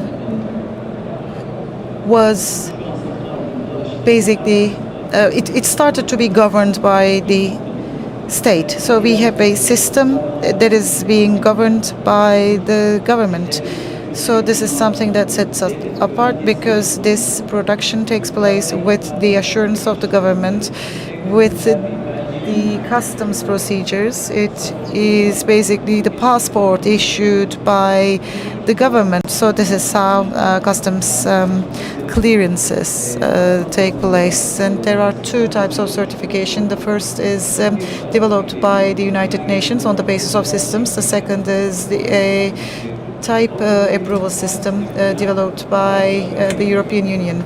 So for the European Union case, a document is issued for the entire car, but for the United Nations systems, it is basically issued for parts. Well, type approval is related with safety and security regulations and technical specifications. So after these specifications are addressed and met, serial production starts. So you start the prototype, and after it passes certain tests, you are allowed to initiate the production. There are many stages of production, and there are many types of production. But before that, maybe it would be better to say there is a misconception related with traffic and highways, because when we talk about highways and traffic, we always tend to think of the areas marked and designated by highways. So in a way, every area that the public can access is a road. So if you basically can access anywhere, this is where traffic can take place. And And you can see a car on the image. In the image, well, we are very, very proud of this vehicle. This is the first edition of TOG. This is not the last one. This is the first one.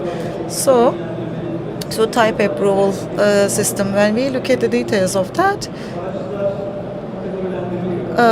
cars are categorized, classified. These are, for example, developed for passengers, or we have vehicles that have only 3 wheels, for example. These are all different vehicles and trailers. And the system in the world and the system in Turkey, they're the same. And we have basically implemented and transposed the entire system in the Turkish system. The categories vary here, but as you can see, we have a long list of regulations. One is related with the tag and label and its dimension, the size of the figures and the size of the numbers. But one other regulation is related with the electromagnetics.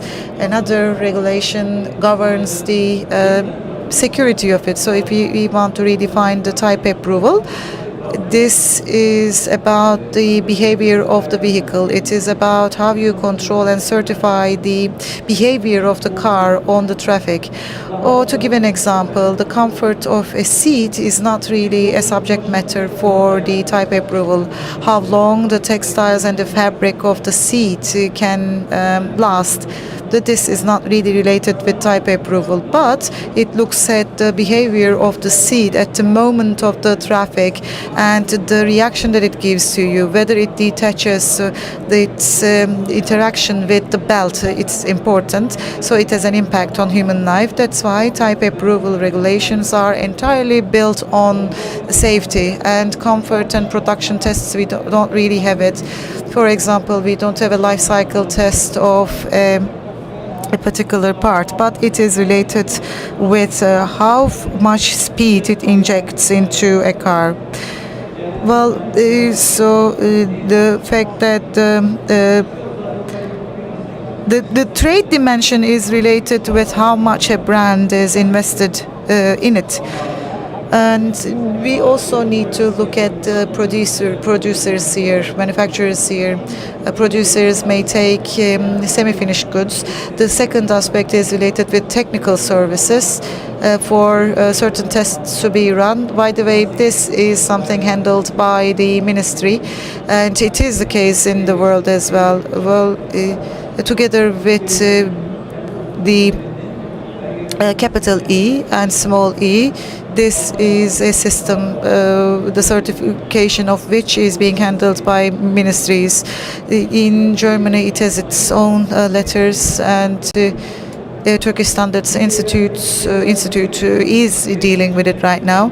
The capital E, this is related with how you receive the documentation. So all the countries that have ratified the agreement in 1958 will have to deal with it. A car that has a type approval cannot really be withheld or prevented from entering into a country. So any car that is manufactured with a capital E can move through countries. As for small e, well, we need to look at the technical regulations, and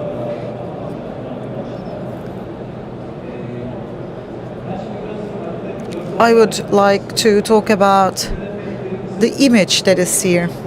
Some of our regulations are related with active safety, passive safety, environmental regulations, and others.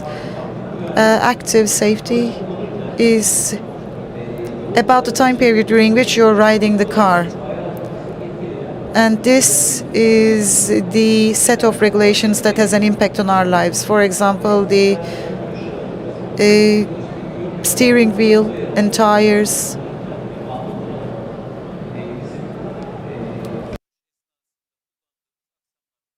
and the horn. And we have passive safety here. When, for example, the car stops, under which conditions the car can protect the passengers and the driver. So all the regulations that we call as passive regulations, they show the behavior of the car at the moment of an accident. For example, protection, interior, the pedestrian protection. As for the pedestrian protection, I would like to talk about it. God forbid, when the car hits someone, it is about the force of the car. For example, what about the force that the car has, and what about the exterior components of the car, and what about the negative momentum that it will absorb the force, or interiority? Again, may God forbid, at the moment of the accident, the interiors of the car and how much it affects you. Well, if there is any break, or if there is any smashing of things there. Or the safety belt, for example, we're not really using it, but at the moment of the accident, the behavior of the safety belt is quite important. And other regulations, we have other regulations too. Well, they may not be directly related with safety, but they have an impact on the performance of the car. For example, the lighting fixtures. Well, this is now falling under the scope of active safety, but we also have environmental regulations here. Well, although they look quite nice, they have an impact on the performance, and it is what sets small players from apart from big players. For example, the engine emissions. It may only cover 15% of the entire cost, but the technology and the standards, and those countries that govern the technology and standards may deal with the environmental regulations, and they may basically push the small players out of the game.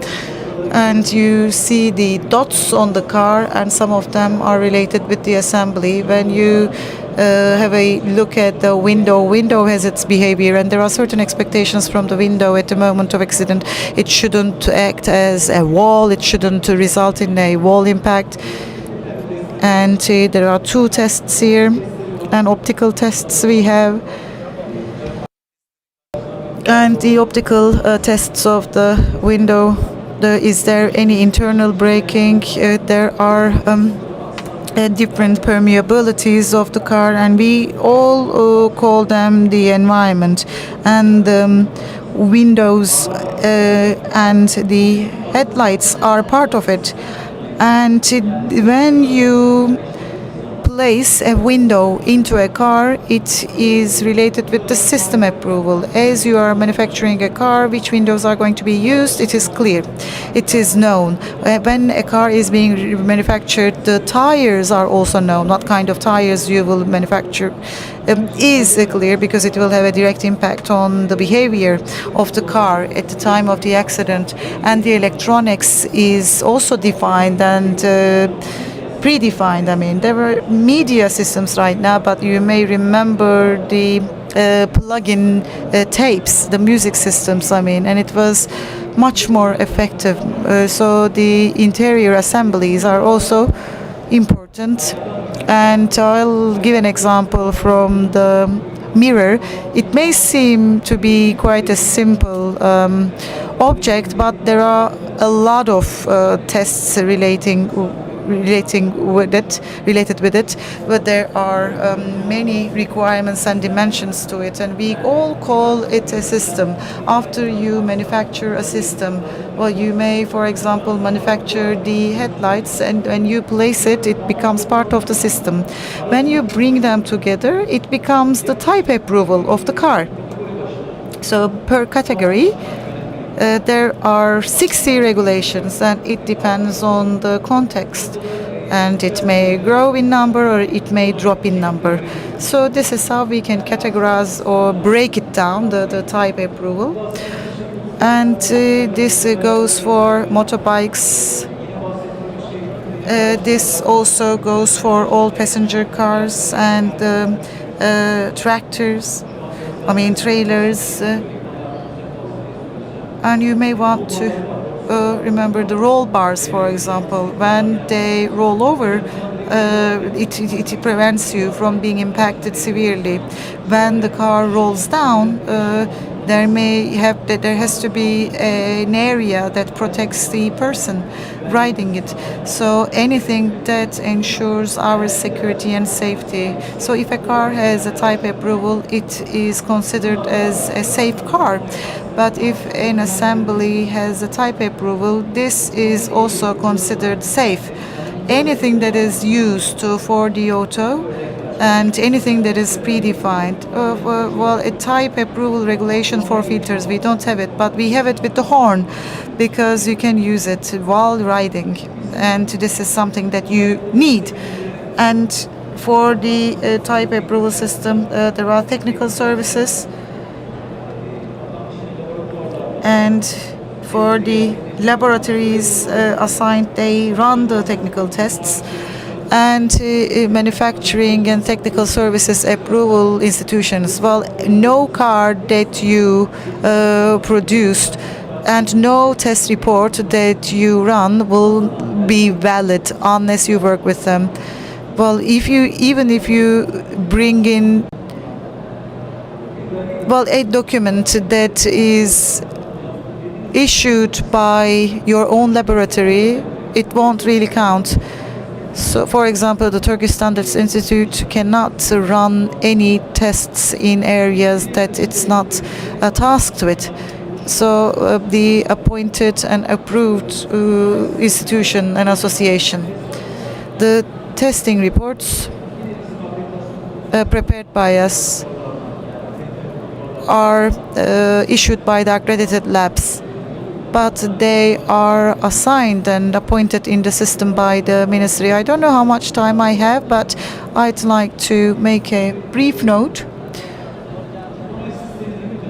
Without knowing the type approval system, all productions and all developments will be unsuccessful. We all see the cars out on the roads, but there is a discipline to it. And we are all users and drivers. After your car passes the safety tests, whether the car right behind you has gone through the braking test, in this case you don't really have an idea about it, but this is when the ministry takes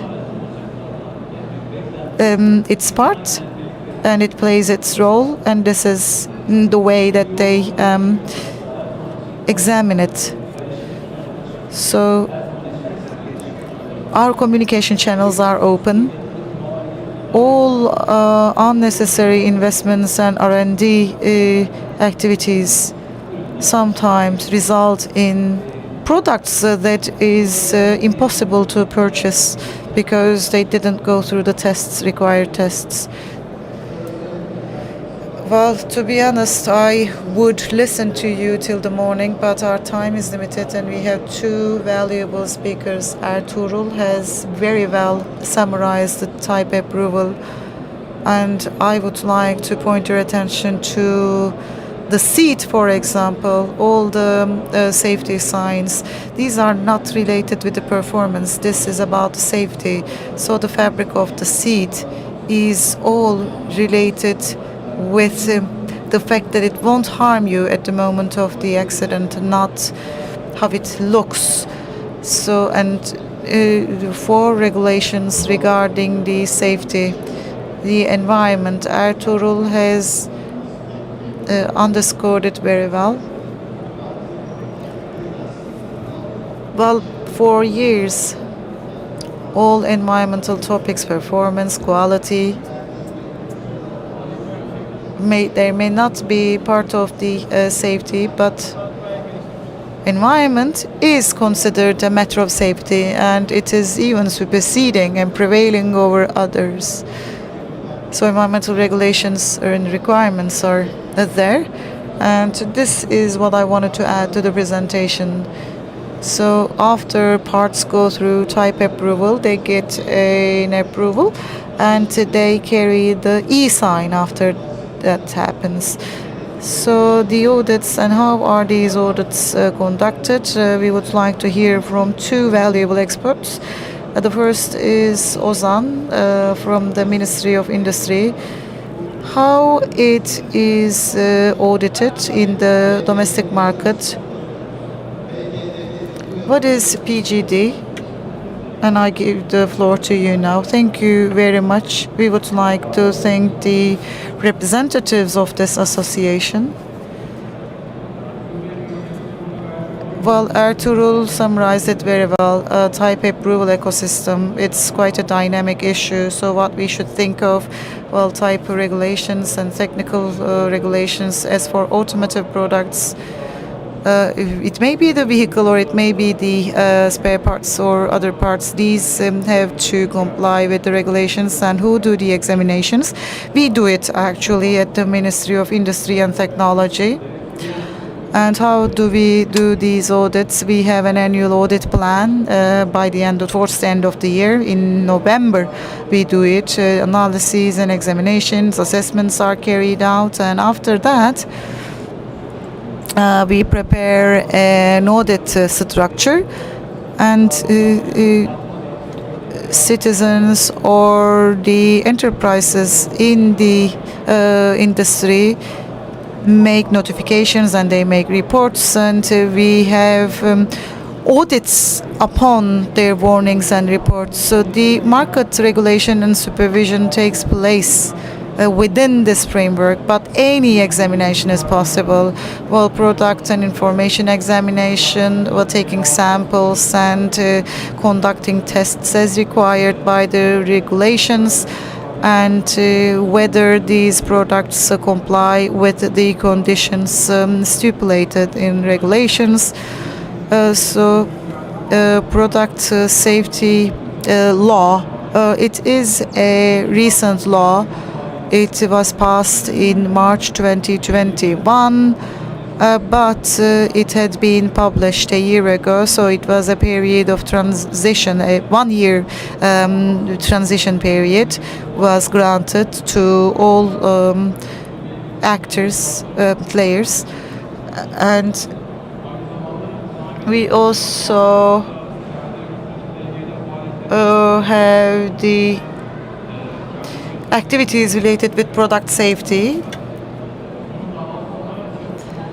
And under that, we have a specific automotive products regulation specific to product safety, or voluntary callback activities, for example. And we also set the principles and procedures for that. Well, Article 11 of that pertains to industrialists. There are terms and conditions of voluntary callbacks.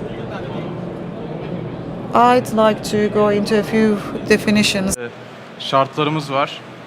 We have certain conditions. First of all, supply to the market, I can say, is referred to in the law. So it is about availability of a product for the first time. So availability in the market is subject to the supply of the product for distribution. It may be provided for distribution or for consumption or for use. It may be free of charge, or it may be in return for money. So this is actually a part of the law. And PGD also refers to the initial launch of the product. EU member states, goods that are to be exported to the EU or that are planned to be exported are regarded to be exported, and they are seen within the framework of PGD. There may be some exemptions like non-compliance. The first action is to withdraw from the market or call back from the market, and this is to be reflected onto the stocks or to the exhibition areas. So the goods will be recalled. This is actually a recall of the product's technical arrangement or non-compliance with product safety measures require that there is a callback or a recall, and consumers are prevented from using the actual product. Other than that, as I've said, there's a new law enacted 72/23, and along with this law, risk definition is made. Previously, products would be evaluated for compliance and for safety. Our main concern was about compatibility, and nowadays we also make a risk assessment. This is something presented thanks to the new law, and we, as the Ministry of Industry and Technology, as the Department of Automotive, we are using it as follows. We unfortunately see products without a type analysis. It may be in the form of automobiles as well. We are to recall these from the market. We have developed a systematic for that thanks to the law number 72/23. Economic enterprises, they may be producers themselves, they may be importers, or they may be the distributor to whom the importer or the producer procures, or it's not the economic enterprise, but in the market. For instance, if we are to take the car example, the car producer may not be necessarily the selling party, but then again, it's an importer. So if this is overseas, then someone authorized should be assigned, so that this enables a legal responsibility. As for the surveillance, as I've said, we have annual surveillance, and we also have notification and complaint hotlines. We receive such complaints, and then again we have arbitrary audits throughout the year based on momentary needs. Things may happen. For instance, together with the pandemic, trailers or caravans started becoming popular. And as we start the PGD activity, we saw that they don't have the necessary approval, PGD approval. Even the ones with the approval had some issues. So we are able to start some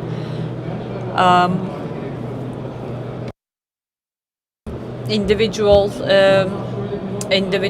audits. I can also make another reference to the regulation. Even if it's not sold, even if it's not directly sold in the market, if there are advertisements made on media, we may start with the PGD process, because this is a right granted by the law.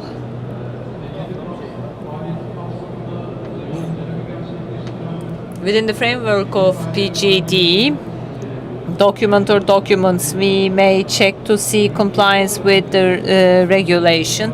We may be making markings. We sometimes take samples and then send these samples to the labs in order to be tested. And other than that, together with the new law enacted, commercial entities,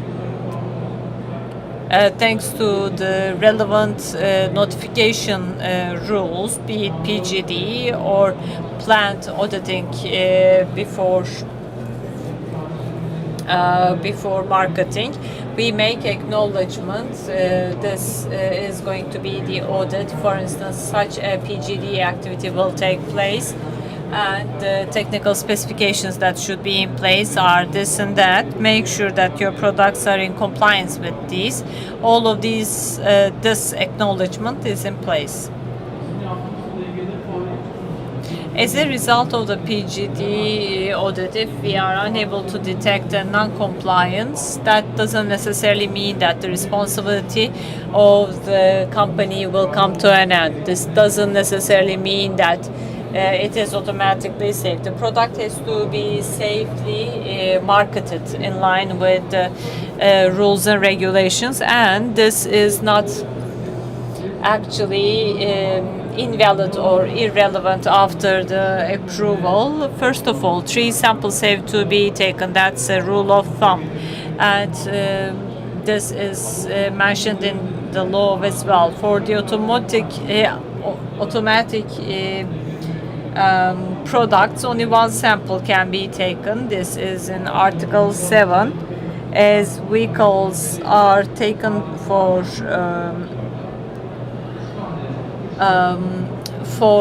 auditing. Three samples are taken. Why 3, you may ask? One is a spare sample. What do I mean by that? In case there is need for testing, the legislation says the sample may be wasted, or there may be a legal process, so more samples may be needed. So if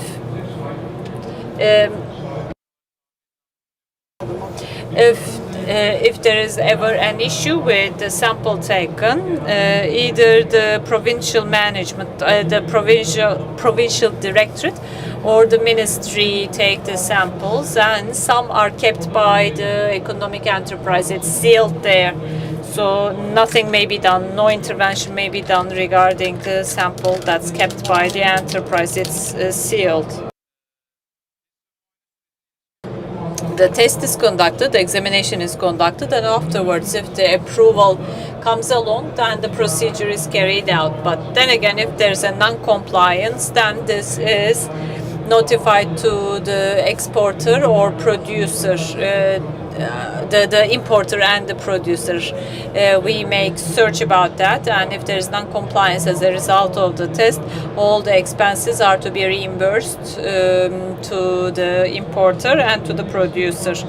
And then we also take a look at the notifications and complaints. It may be coming from the citizens, users. Notifications are submitted to our ministry through GMER system, and we also have a hotline for notification.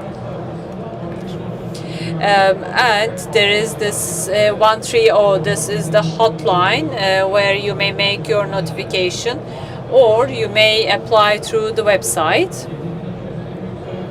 Law number 72/23 also suggests that non-compliance may be classified in one way, or in 2 ways actually. Non-compliance may be because of non-compliance with the standards or with the dimensions, or it may pose a risk for the consumer. For instance, the economic enterprise, if it's a non-compliance regarding the dimensions or size, then it will require communication between the enterprise and authority. Corrective action has to be taken, and the grace period for correction is up to 6 months. It may be for 2 months or 3 months, no additional or prolonging of the period, but then again it is the provincial directorate who decide on that. In order to bring remedy to the non-compliance, corrective action is taken in line with the corrective action plan. Until that process is completed, this product will not be marketed. It will not be available in the market. First of all, correction has to be made before it is provided or it is marketed. Manufacturer and or importer should also make sure that the same rule applies to the products which are in their warehouse. Corrective action has to be made. So non-compliance that pose a risk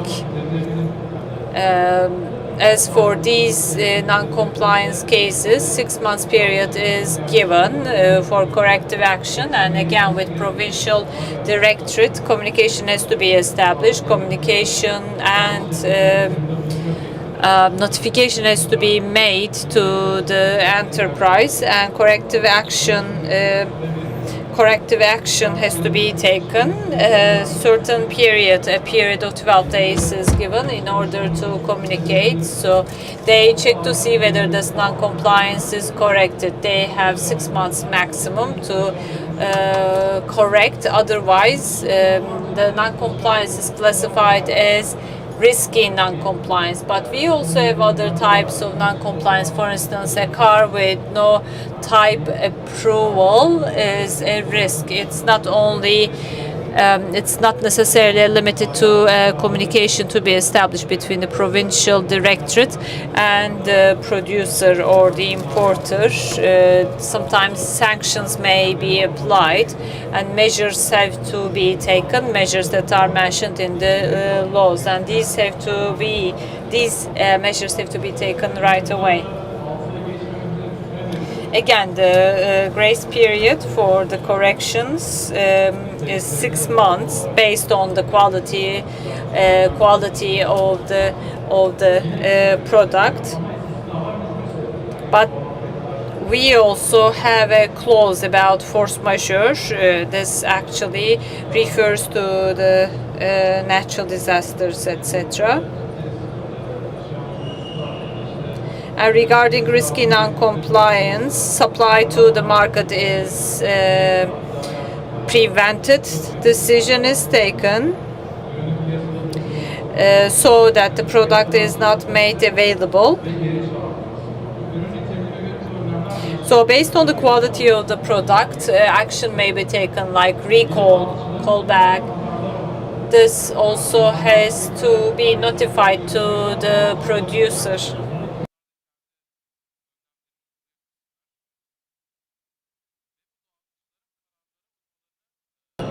And measures have to be taken by the distributor and or the producer and importer. It's their liability. As for the dysfunctioning or the discarding or disposal of all these products, this is the liability of the producer and or importer. If there are products that are non-compliant products being exhibited, that also has to be stopped if it's a risky product. And of course there are some administrative fees and penalties. Should I go into the details of that? Yeah, I was afraid that you would go into that, so that you would cause anxiety among our participants. Well, I don't want to interrupt you because you were telling it in such a nice way. But then again, time-wise, we have to continue. Thank you very much for your contribution. 2 points. One is the ministerial policy. Ministry of Industry is to undertake supervisory and surveillance activities. First of all, the ministry is to acknowledge the producer to take the necessary measures, because the main purpose here is to ensure that all companies act in accordance with the rules and regulations, because I mean the penalties are quite harsh. Ozan Bey did not have time to mention the content of the penalties, but they are quite tough, I would say. And secondly, we have this chain of responsibility. If you are an importer or a producer, importer and distributor, this is like the links of the chain. If there are non-compliant products, if the notification is not made to the initial enterprise, then that party will be kept liable. We have seen sad examples of that, and economic enterprises should also ensure that economic actors before themselves also fulfill their responsibility, like an e-marking should be should be in place before an importation activity is carried out. The same rule applies to the distributors. They should not be distributing products unless they make sure that the marking is in place. So as for the importation, how is the surveillance done? Please go ahead. Well, of course, we have some prevention activities, some measures taken to prevent. If the importer or the producer detects non-compliance themselves, then without the need to wait for the ministry to intervene, there are some voluntary corrective action to be undertaken. So it is it's classified as voluntary recall. Thank you very much for this reminder. Okay. How is this done? How is this done when it comes to importation? Tarex, I don't know whether anyone, whether we have anyone here who has not heard of Tarex. Does everyone know about Tarex? Yeah, there is no such happy person who is not knowledgeable about Tarex. This is Product Safety Directorate specialist Salih Erçel taking the floor. Thank you very much for your invitation and thank you for this nice gathering. Yes, of course, I'm going to mention Tarex. I suppose we have limited time, so I'm going to do it in a fast manner. As Ozan Bey mentioned, law number 7223 is the spine of it all, and the framework is actually in line with the objectives mentioned in the law, ensuring health and well-being of animals, people, as well as environment, so it's fauna, flora, and human beings. Unfortunately, this is launched, Tarex audits are launched as a nightmare. However, it is actually simpler than it seems. So these gatherings are extremely important. Ertuğrul Bey talked about the type approval. Basically speaking, what TSE does is compliance check. We do not do it for importation. The compliance audits are being verified by us. If we are specifically focusing on the automobile industry, three things have to be in place: the summary declaration and invoice. Along with this, type approval document has to be presented and e-marking is checked. Other than that, there is no other expectation. Appropriate marking. Other than that, we have different processes. Tarex, basically speaking, as a mentality, is a simple mentality. There are authorized people or authorized parties. Companies may do that themselves, for instance, consultants or customs consultants may kick in. We advise that because it helps traceability and it helps them be involved in the process. First of all, an application is made, then a digital audit is conducted. Not all applications will be audited physically. I mean, if this were the case, then you would have to stop importation. That's not the objective. The objective is to detect the risky products. So you conduct a risk audit, and products that are found out to be prone for risks are subject to the to further investigation. But that doesn't mean that if you get approval from here, you won't be subject to any other audits. Actually, what we do is a preliminary control in line with the objectives I have just mentioned. Sir? So if they are encouraged to go through an audit, it is done by TSE because technical equipment, technical qualifications are there. And I think such a public institution is the most ideal destination to go.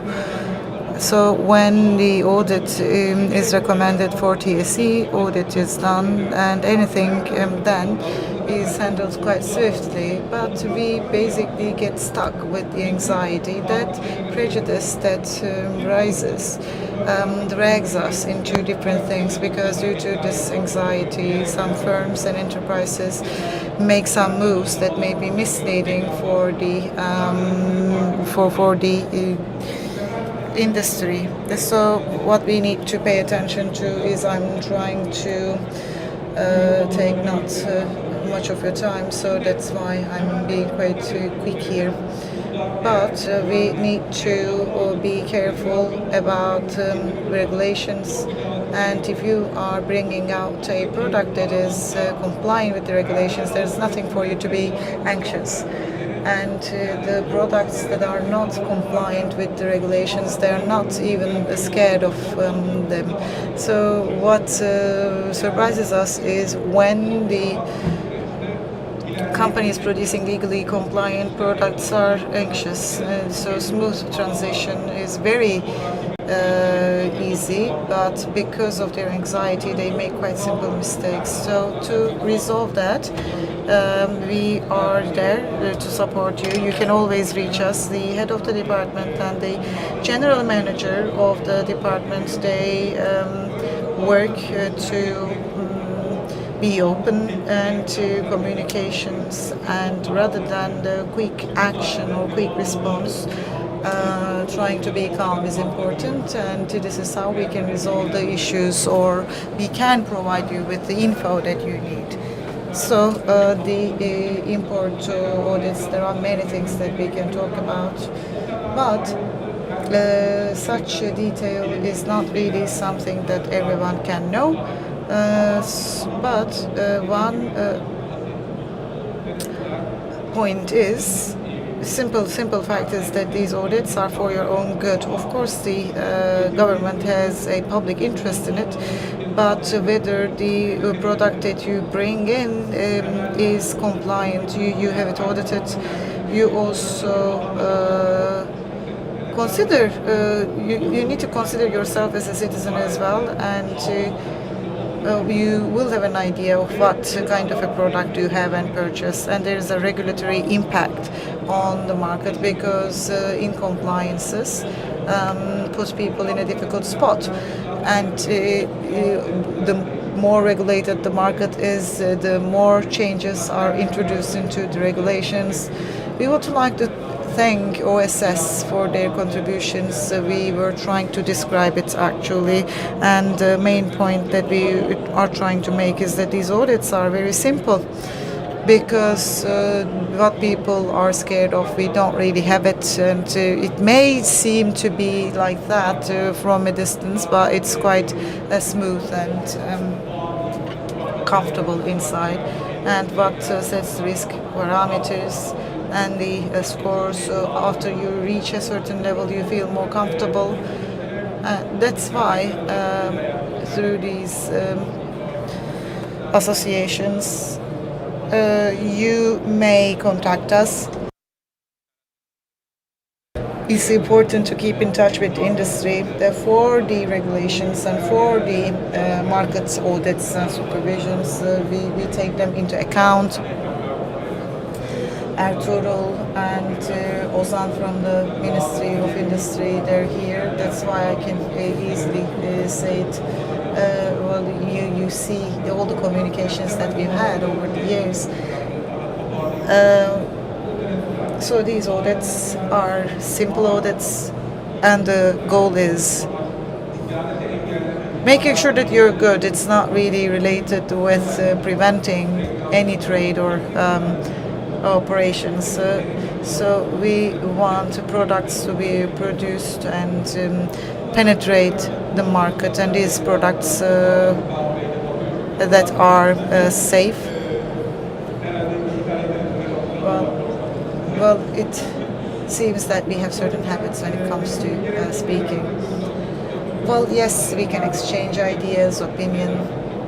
You may contact me anytime that you wish. You may even call the ministry's call center. Well, thank you very much for your attention. Thank you very much, Salih. I'm picking up from where Salih left. So new phone systems, as far as I know, we don't really hear the busy line signal. So if you don't reach Salih when you give him a call, don't think that he's not picking it up. He is probably there or in environments like that. He's either delivering a speech or speaking with an exporter who has done everything well, because I personally witnessed it. I saw him providing detailed information to someone who gave him a call for 15 minutes. And I know how genuine you are, and that's the reason I'd like to thank you as a member of this working group. Miss Beylam is here with us. Don't shoot the messenger, but when there is any amendment in the communique and the regulations, the time period of its effectiveness being 6 months would be good for preparation purposes. Yes, the products need to carry this certification, but the producers issuing the documents and sending them, sometimes even large manufacturers are unable to follow the up-to-dateness of it. But at least for the orders, could you please raise it from 2 months to 6 months if there is a new product to be added? And I hope it won't be the case, but it would be much better. And here is a quick note to what Salih said. The product not being subject to tariffs, I mean product safety in import, it doesn't mean that it is not liable to comply with the regulations. Two tangible examples: tires for cars and motorbikes.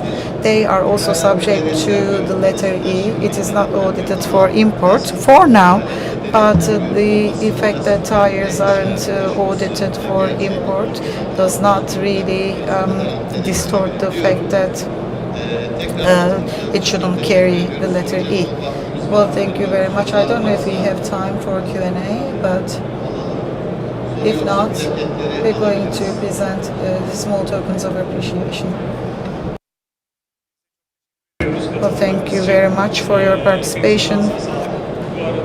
In the meantime, Zira, Emirhan, Hussein, Beylam, they're all members of the board.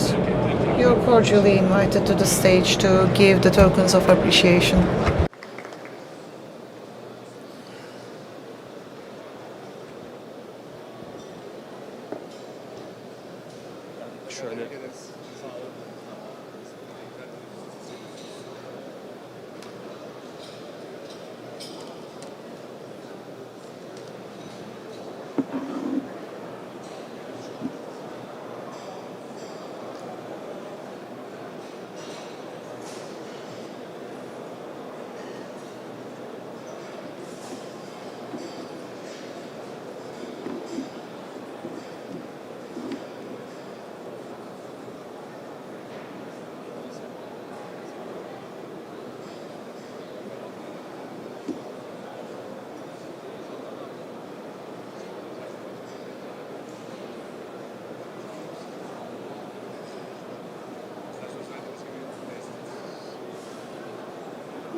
We have Kendall Basut from Gün and Partners Law Office and İbrahim Gündoğdu. Welcome. Today we will talk about measures for trademark protection and sanctions. At the same time,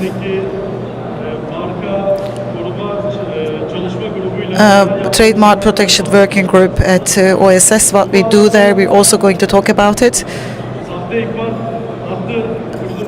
And we started a process for which fake and counterfeit products could be reported, and we will talk about it too. Ibrahim and Kendall, we'd like to thank you for coming here, and please introduce yourself as well. Hello everyone, Kendall Basut is my name. I'm from Gün and Partners Law Office, and my team mate is İbrahim Gündoğdu. He will talk about the office more in detail, but what we do, we work with trademark protection, fight against counterfeit products. And I'll give the floor to Ibrahim. He will talk about the office. İbrahim Gündoğdu is my name. In our office, I am working with attorney Barış in charge of counterfeit products. So we have a team of 150 people. We are fighting against counterfeit products. And the production and sales of counterfeits is rising in number. Therefore, I am also tasked with the research department at the office. What we do is that we deliver training courses to brands, and as for differentiating the counterfeit products, they have higher awareness, and all the reports delivered to us at OSS, we examine them. All counterfeit spare parts constitute a huge problem, and details will come later.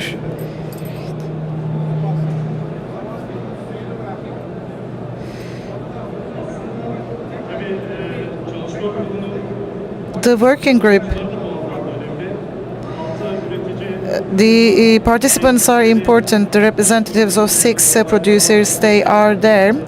And we have the board of directors and the members of the board working at the group.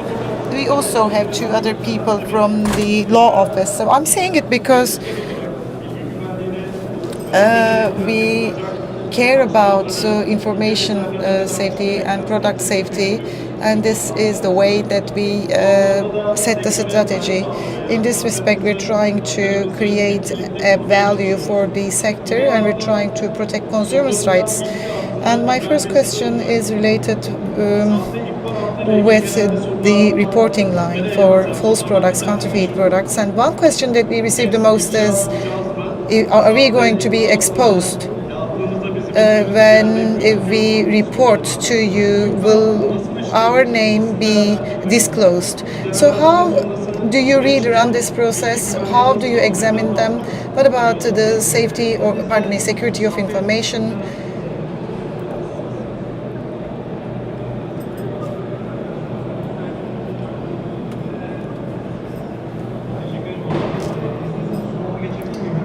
May I start with the presentation?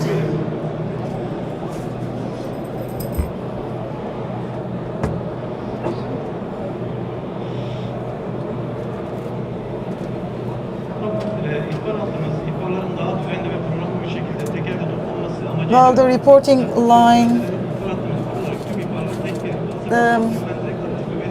is a line where all reports are gathered together to actively respond to these kinds of reports.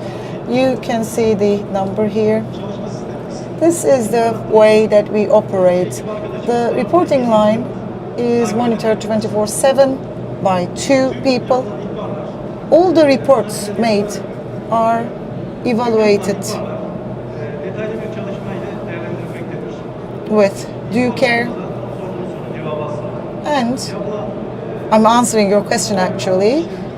All the information of the people who report to us, their information is treated confidentially. Well, this is the question that we receive the most, and this way I'm responding to your question. And here are the statistics about our line. In the past 3 years, we have seen 75 reports. We received 20. Well, eligible reports. What do you mean by that? Well, we also receive some false reports. Well, the plate number, or when the phone number of a person being reported is shared, we think it's qualified. Well, we have over 200, but we have considered 75 of them qualified. We received 20 in 2021, 43 in 2022, and 12 in 2023.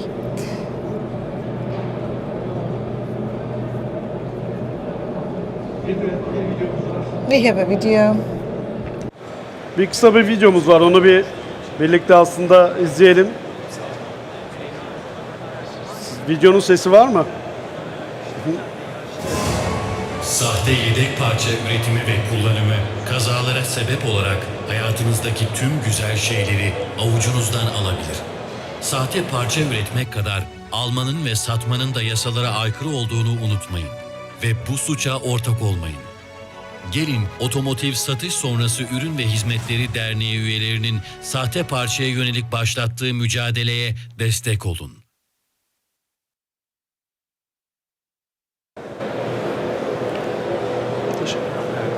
Evet, aslında süreç bir ihbarla başlıyor. Her zamanki gibi. Well, it starts with a report. And maybe we should ask Kendall, because you are involved in raids. What kind of a process is followed after the reports? Ibrahim's team is more involved in searching and researching after the reports reach certain maturity. They send it to us, and we then evaluate which method would bring quicker results. The first is search and seizure. It varies depending on the region and the courthouse, for example. Well, we have one single law, but when it comes to the interpretation of that, it varies on the field. And we have extensive experience. This is an area where our office works most actively. Well, I think we've had raids in all the cities of this country, but cities where we have our offices, we have higher number of raids, so active efforts need to be undertaken there.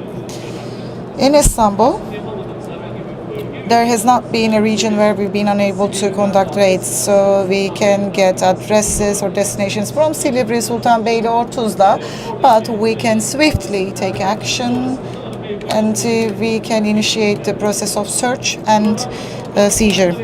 Well, we may get different results actually. A recent example would be about the raid where we had related with filters. Well, we all had our estimates, but when you pay a visit to the destination, you see different results. In an area where we expect only 100 samples, we end up finding thousands. So there are addresses, destinations where we will need huge trucks. So the automotive industry is an area where people know each other very well. So when there is a little bit of mobility or movement, well, imagine that we're going to a site enterprise in the organized industrial zone. After that raid, every enterprise would hear about it. So they start a dialogue that such a raid was conducted at a particular enterprise. So it is basically the moment of anxiety for all the counterfeit producers. This is when they start to acting more carefully. And the search and seizure, this is quite an active process, and this is one of the main components of the struggle that we have against counterfeit products. Okay, you designate the site and all the legal evidence you have, and passing a decision, how long does that take? Does that take long or?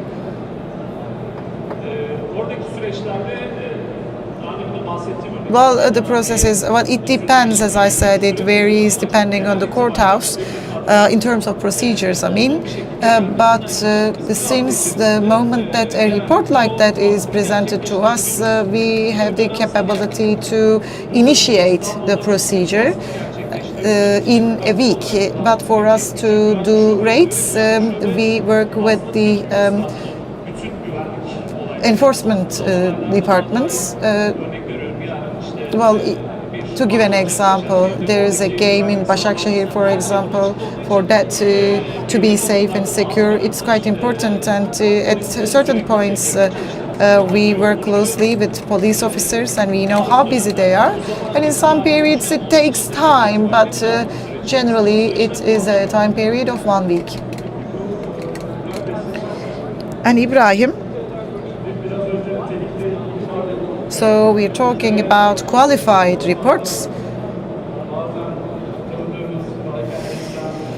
Well, retailers or dealers sometimes report to us as follows. In that organized industrial zone, a person is taking a walk with a bag of counterfeit products, they say. So when you hear reports like that, what kind of an action do you take? Can you really trace these people?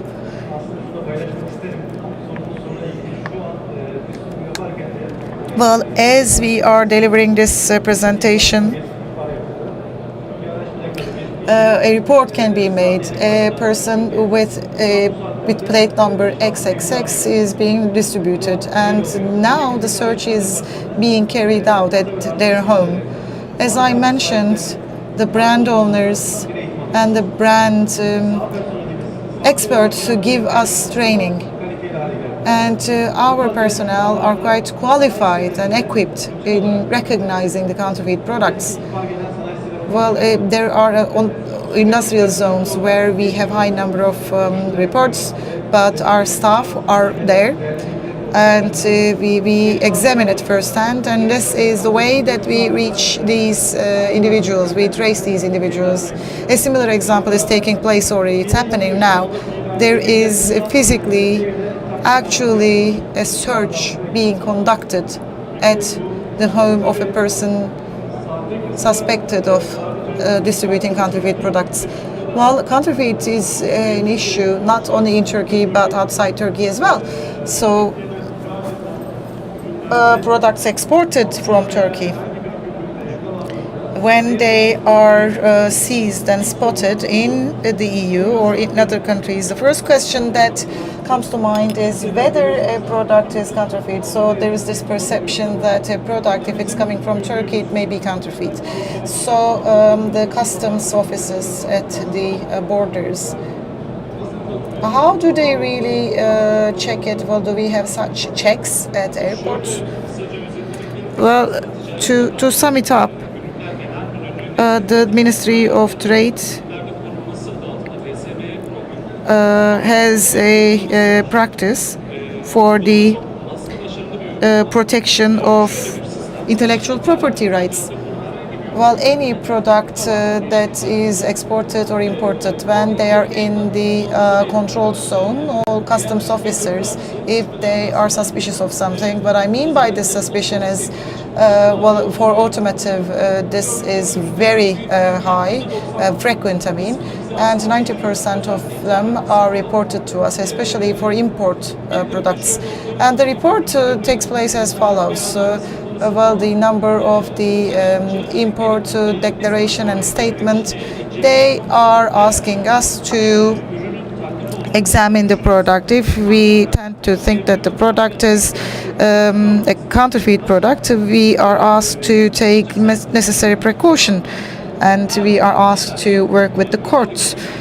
So we receive such reports, and some of them come from Istanbul customs, like Ambarlı. What about border customs? Well, Edirne especially, İpsala, for example, Hamzabeyli, Kapıkule, we receive a lot of reports from them. Sarp, Hopa, we receive a lot. Habur, for example.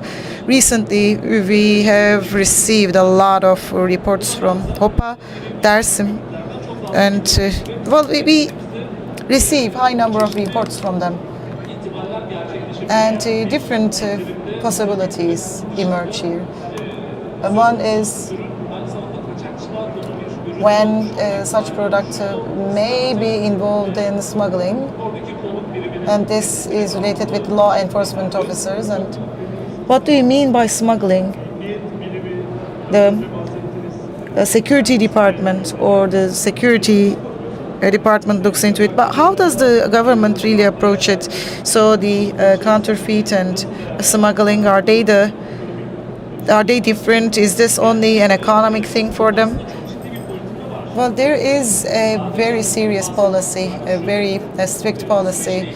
The security department examines it, but the smuggling department also looks at it. The gendarmerie, the customs officers, well, they are involved in the fight against these practices. Well, a counterfeit product can be a smuggled product, or a smuggled product may be original or unoriginal. So they are very similar areas. They have close proximity, but they also operate differently. So the products that are recognized to be smuggled by officers, well, majority of them are counterfeit, as we notice in our observations. And these are, this is the moment where we make our reports. When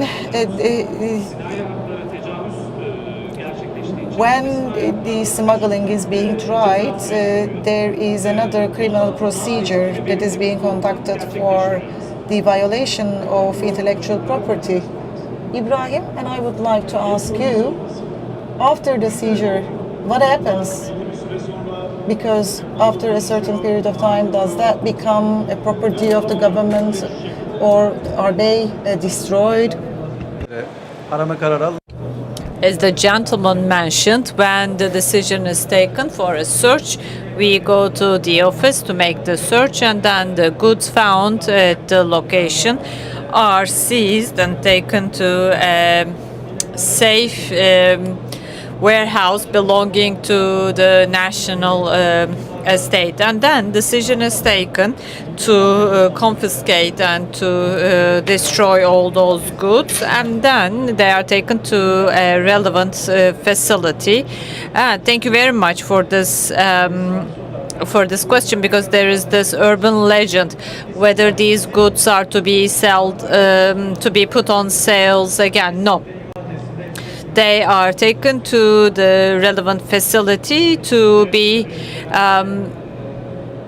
wiped out or to be destructed. So we also receive comments like there is this place raided. So as OSS, we know that there are some legal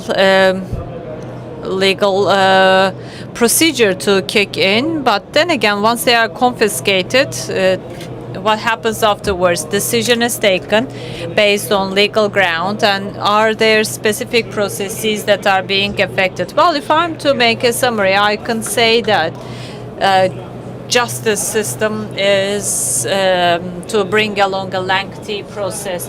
Whenever there is a claim, the same rule applies to the violation of intellectual property rights, and it also is relevant for such goods. But then again, if there is violation of a brand right, if it's committed for the first time, the perpetrator may be subject to an imprisonment of 1 year, 1.5 years. In our legal system, these are regarded to be minor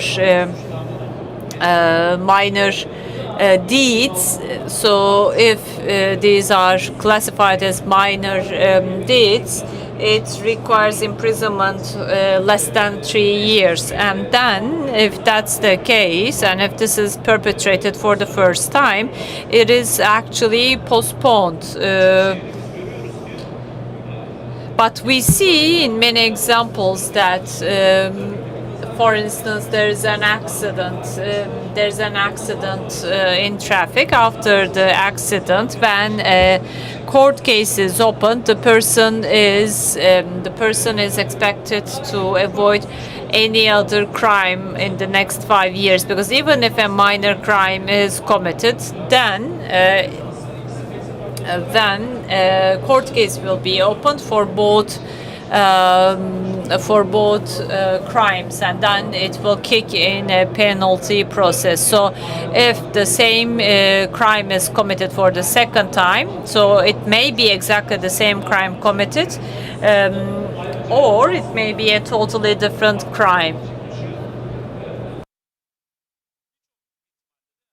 So people are, of course, intimidated because this may be related to anything. So for 5 years, people feel themselves stuck, for instance, even if they are to go get a license to carry weapons or guns, the person will not be allowed to get any gun license, because just imagine, it starts with a filter, and in a week's time, the person is not allowed to get a license for weapons or arms in general. So what we do is we go to the venue, we show the person the notification, and we confiscate the goods. So first of all, the person, firstly, the person feels comfortable because there's nothing, but then again, the judicial process kicks in, and then that sinks in.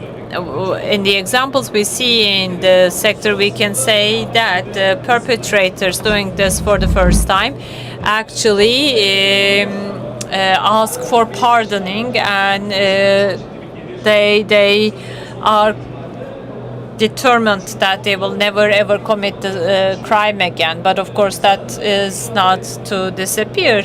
We have to continue fighting against this so that we get them to a corner. That's a successful outcome.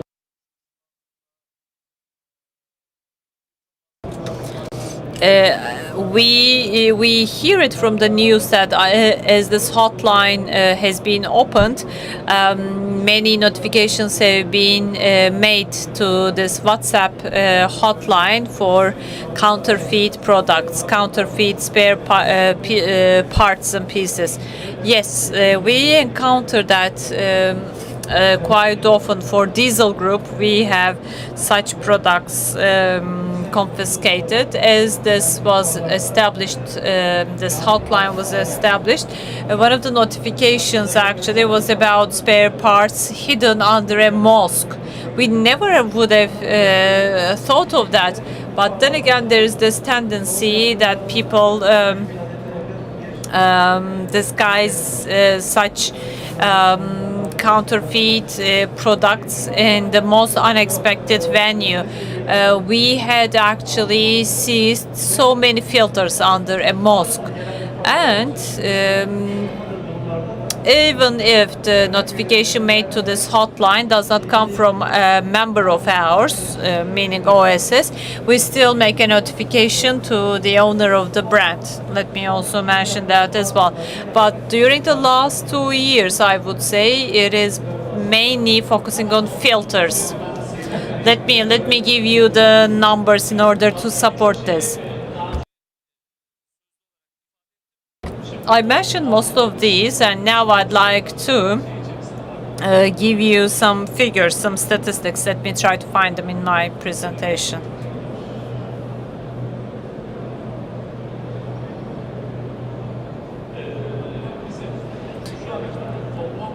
So so far for the last 2 years, but we can say for the last 3 years, 2.5, 3 years, 270,000 products have been seized.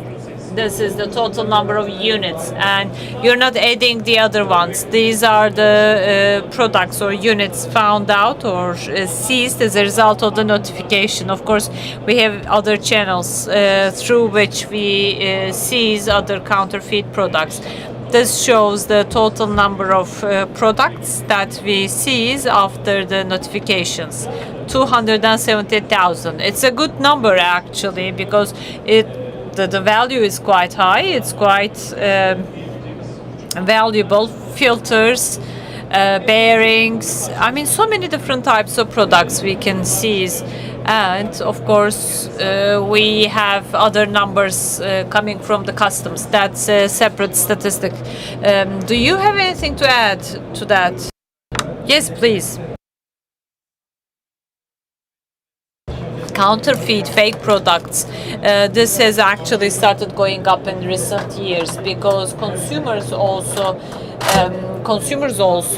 go for this. If a car uses spare parts that are counterfeit or fake, then it increases the possibility of causing accidents. But then again, I'd like to extend my thanks to the authorities and to the users, because they contribute immensely to the seizing of these counterfeit or fake products. It's sad to see so many fake products being circulated, but then again, it shows the good way of combating with this. And the biggest contribution this makes is that at the brand formation working group, important producers are coming together, joining forces, and they are uniting forces in an area where they'd like to stand against and fight. And this is more deterring, both economically and from the prestige perspective. This is quite significant. So the working group, I'd like to extend my thanks to all the members of the association, as well as companies and competitors joining forces at the working group. Of course, here we are discussing an unfortunate thing. It's sad to see that Turkey, our country, is associated with such business. But then again, this is our sector, this is our country. We have so many stakeholders. We have suppliers, we have dealers, we have retailers, repair workshops, etc. This should not be evaluated only in the economic sense, because as we think about saving money, as this is bought or sold, it may be a threat to safety, security, and well-being of people. That should also be considered. As we come to the end of our panel discussion, do you have anything to add to the discussion before we draw to a close? Because afterwards we will be concluding. Actually, this is a big business. After China, unfortunately, Turkey comes as number 2 when it comes to fake or false counterfeit products. On a global scale, for instance, in Brazil and in India, pharmaceuticals, counterfeit pharma business is quite big, because this is where pharma business is large, because they are the countries where most of the medications are produced or pharmaceuticals are produced. So we're not, of course, only focusing on the automotive industry. We see counterfeit batteries, we see diapers, we see perfumes, detergents, we see surgical tools, counterfeit surgical tools. I mean, we have so many specific product groups. Anything, any commercial good that you see, believe me, the counterfeit product is marketed in a very short period of time. So we really have to have a high level of awareness. That's key. So consumers have to be quite diligent about the safety of products. Unfortunately, there are sometimes bad experiences that make people more aware. For instance, if you use a counterfeit charger for your mobile phone, you see that your mobile phone crashes. It's sad. It's sad, and most of the time we draw lessons as a result of bad experiences. And the incident that we had in February, the major earthquake, he means, is a result of this inappropriate and counterfeit, fake, false constructions because of non-complying and non-conformative buildings. So many lives have been lost. It's a matter of preference. Rather than paying 100 TL, if you pay 50 TL for an equivalent product, then it kicks in. The whole process is initiated. It takes some time to create awareness, actually, and in this process, unfortunately, some people go through bitter experiences. I'd like to thank you for giving me the floor. Hopefully, this has been interesting for our participants as well. If we have any questions from the audience, we may get them.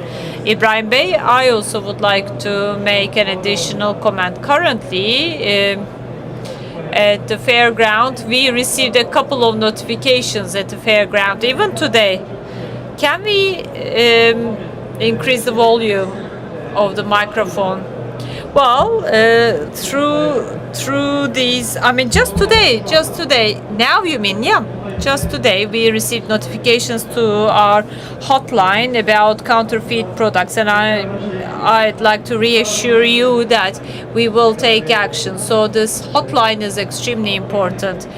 Just imagine, even on a fairground of Automechanika, fake products are attempted to be sold, and through the hotline we received a notification. That's so valuable.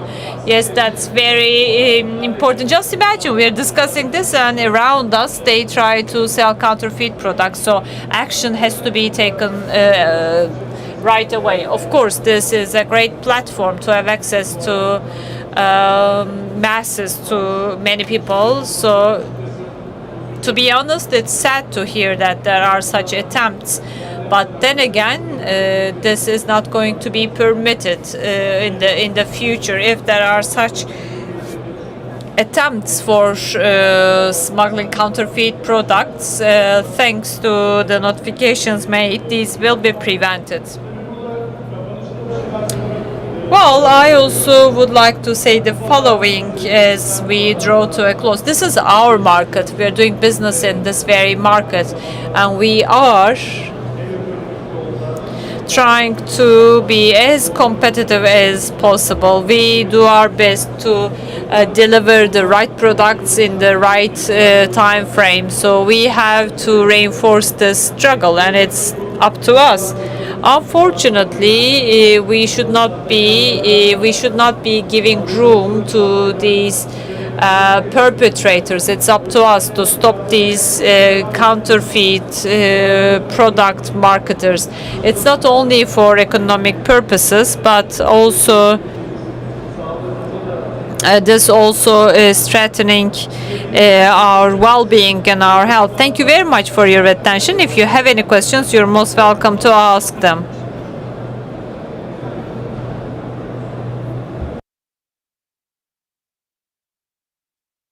Can you hear me? Okay, let's conclude then. Let's draw to a close. Thank you.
Evet, başlayabiliyor muyuz? Süper.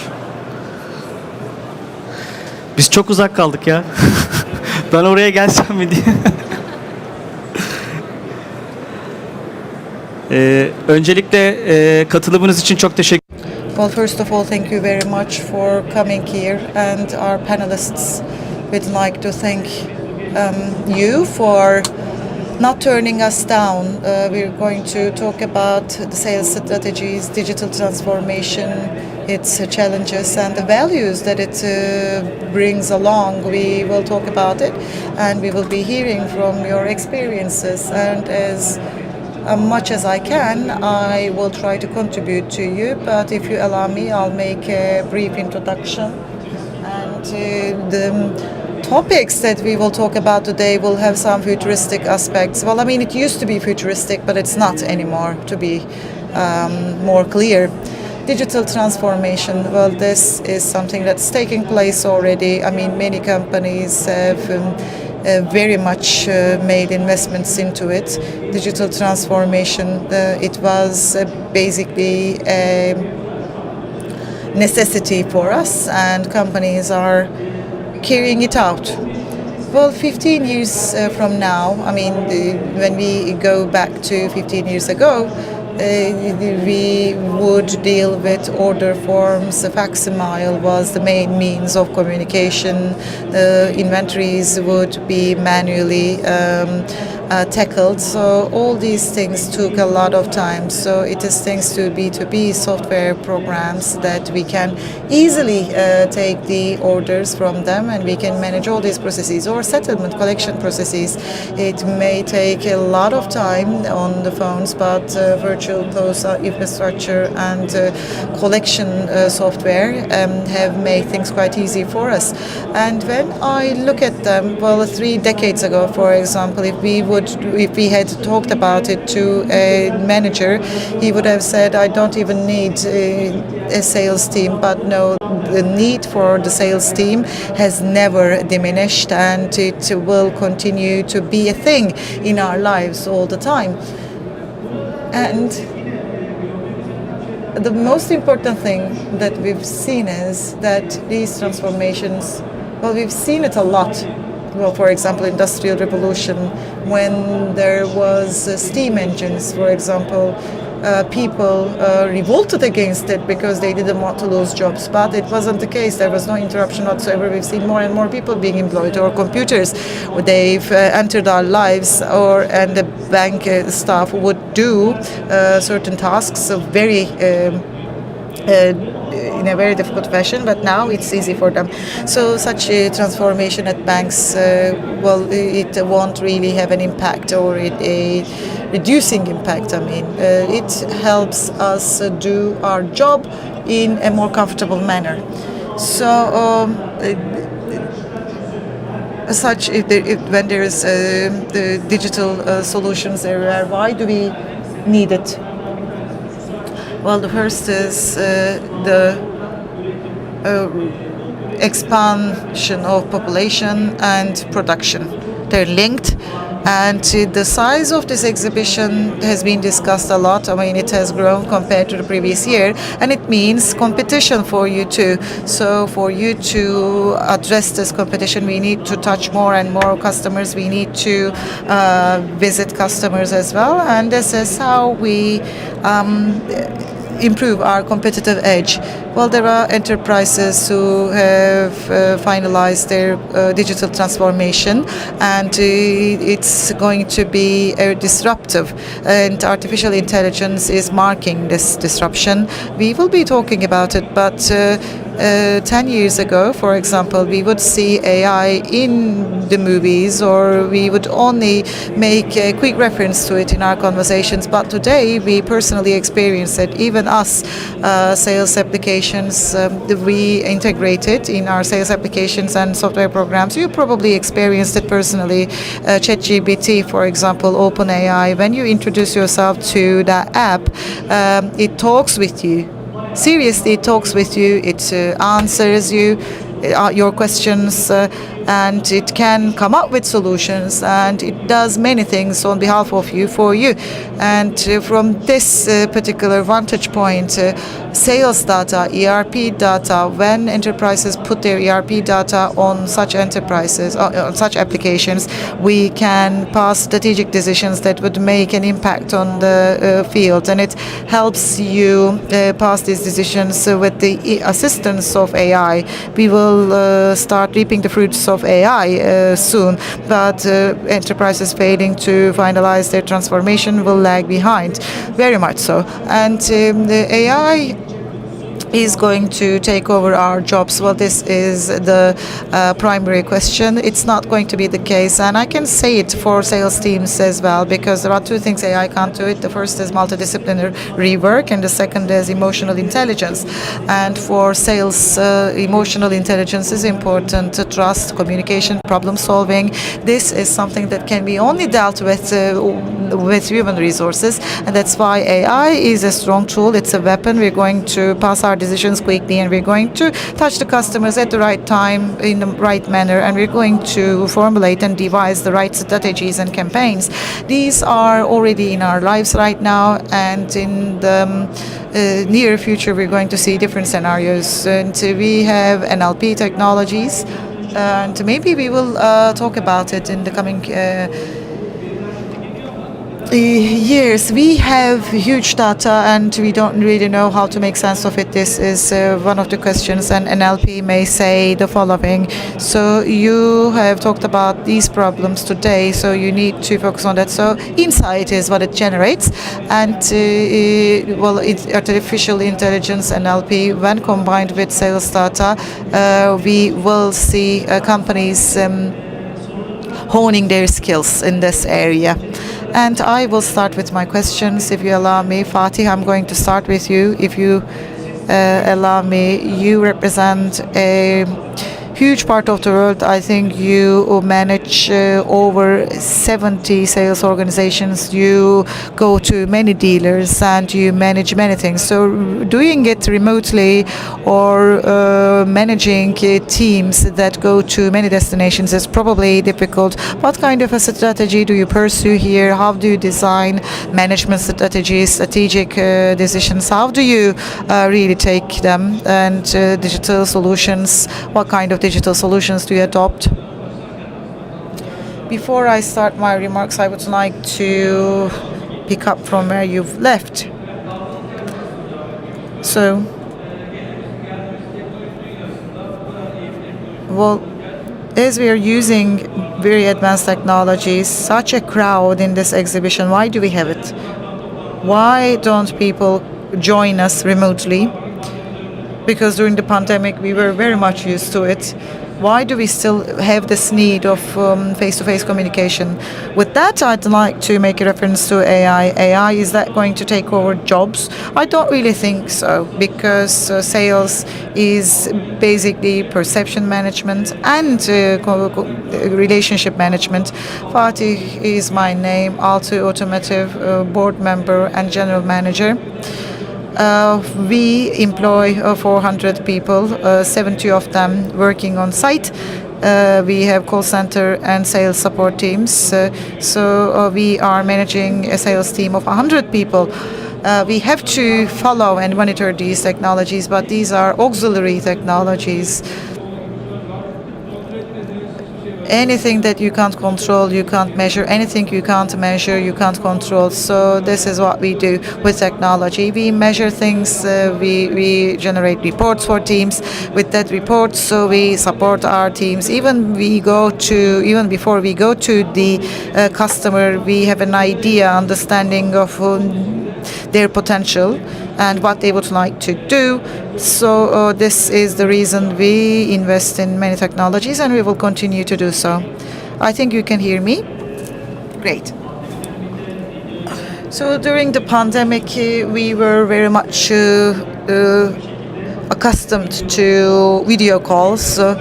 And that's why we integrated the video call technologies into our products. But this is the least used technology, and probably we're going to remove it from the system soon. Well, Ekrem, here is a question for you. In your sales processes, you are using a lot of digital resources, B2B software, different software. And in that period of digitization, what kind of challenges did you face? The benefits that it brings, how did you address those challenges? How did you make use of the benefits? And what kind of impact did it have on your company? By the way, apologies. Please introduce yourself. I just skipped it. Sorry about it. I'm a business development and site manager. So I have site work quite often, and we see the challenges and problems real time.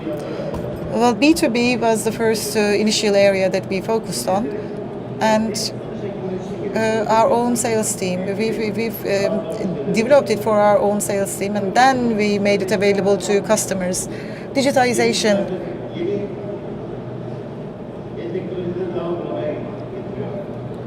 Well, this requires you to utilize new technologies, and then new needs arise and emerge.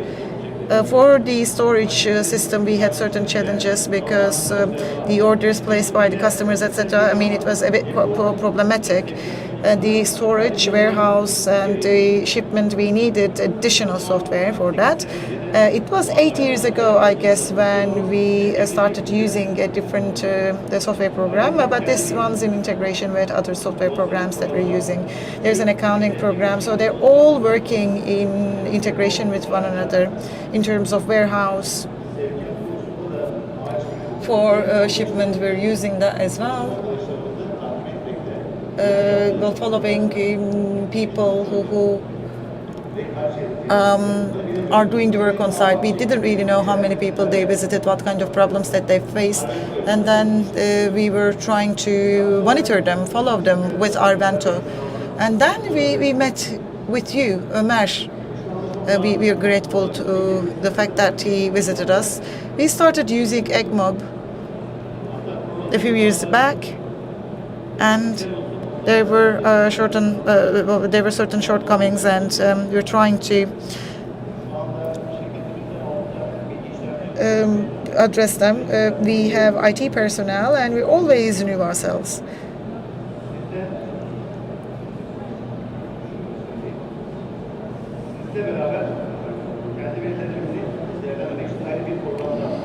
And we have procured a different program to make sense of the data that we have. Well, all sales assistants, before they go to a customer, they know the past 6 years' sales, quantities, in financial terms, when it was purchased, and the patterns of the procurement. They can have the reports, so they go to the customer with a certain level of preparedness. And do we face challenges? That's for sure. Human factor is important. Well, I had it with your program, actually. The colleagues found it quite hard to use the program, and I added some supportive features. They, for example, need to visit 15 or 20 people, but even if I made it limitless, they find it a bit difficult. Well, nothing would work if you push people to do things, force people to do things, but they admire using it, they appreciate using it. They're using it as a daily planner, and we are always in touch with you in this program. We're not only monitoring our employees, we're trying to encourage them to use it as a daily planner. To wrap it up, the moment where the order is created, from the logistics to the supply chain, maybe the entire process has been digitized. Well, because companies either use third-party software or they use their own software. Especially in this sector, the competition is on the side of services rather than competition. Well, quick services, quick response, and quick logistics. they make a difference. Rather than reducing the prices, you need to come to the fore in the competition with the services and quality. That's why it's important to invest in resources, and sales teams are basically the nerves of enterprises. When a nerve is touched, the body produces a reaction, and that's why the muscle and the muscle power is important, and the data that we derive from them tells us a lot. It informs the sales strategy, marketing strategy, product logistics, and supply, to many other processes until finance. And there we will continue working on it. Ali, I would like to come to you. Etia. Well, this industry does not really know your company. Would you like to talk about what your company does? What do you do in this industry? Your areas of operation? I'd like to hear that. But at the same time, for today's digital transformation, where do companies stand? Are there any shortcomings? Are there any mistakes that are being made? Well, we'd like to hear from you. Ali Doğru is my name. I represent Etia. We were established in 2004, Turkish software company. We have 1,500 employees. We have operations in the domain of CRM, but looking at where we are right now, we have 22 licenses. We sell our licenses in our services to customers. 1,500 employees, not only in Turkey, but we have a presence and footprint in different companies. We have offices in Ukraine, Canada, France, Oman, the Maldives, and we have telco customers, and their experience transformation. We support them with this process. Türk Telekom is a client, Akbank is a client for us, and why we are here, by the way, because these are all the clients that are not in this industry. Our first exchange and encounter with the industry is Başbuğ Automotive. With Başbuğ Automotive, when we first got to know them, we were very distant to this particular industry. Maybe I should also say the following. When I first come here, me finding the booths took me 25 minutes. This shows the maturity of that industry. Well, they may say we have 150,000 SKUs, but who manages that? It's people who manage that. We have experts and we work on the solutions of that. Okay, what about the sales network? We sell this many products. We manage this many customers. We have an e-commerce platform. We have activities on B2B. So we have encountered a giant thing that was in front of us. I am explaining it to express how surprised I was, and our experience at Başbuğ, and we coronated it with a lovely solution. It was an AI-driven project. If you ask me, I would like to give an example from that project, and the experience that we had overseas brought us together with TOG, and we're the biggest software provider of them. And it was at the end of a very intense competition that we found the chance of working with them. And Etia is developing all the platforms. It's domestic software, but quote and unquote, I'd like to say something. TOG didn't choose us only because we were domestic. The experience that we acquired overseas was defining for them. And the experience that TOG wanted to offer to customers, we combined it, we merged it. And the automotive industry, they don't really want to describe themselves as the automotive sector. But this is the way that we've become very close with the automotive industry. With that being the case, the spare parts and supply industry, the providers and manufacturers and direct automotive producers and car makers have become part of our clientele, and 22 products we say, but most of them are based on the central AI solution, and anything that we resolve, it could be Başbuğ or Altay Automotive, İkiler Automotive, doesn't really matter. it speaks to the needs and requirements of the users of those companies.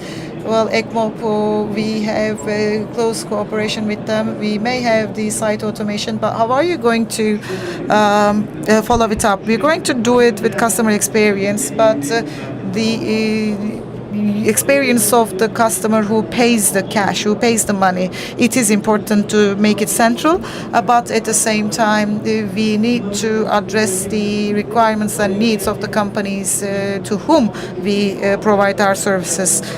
For example, me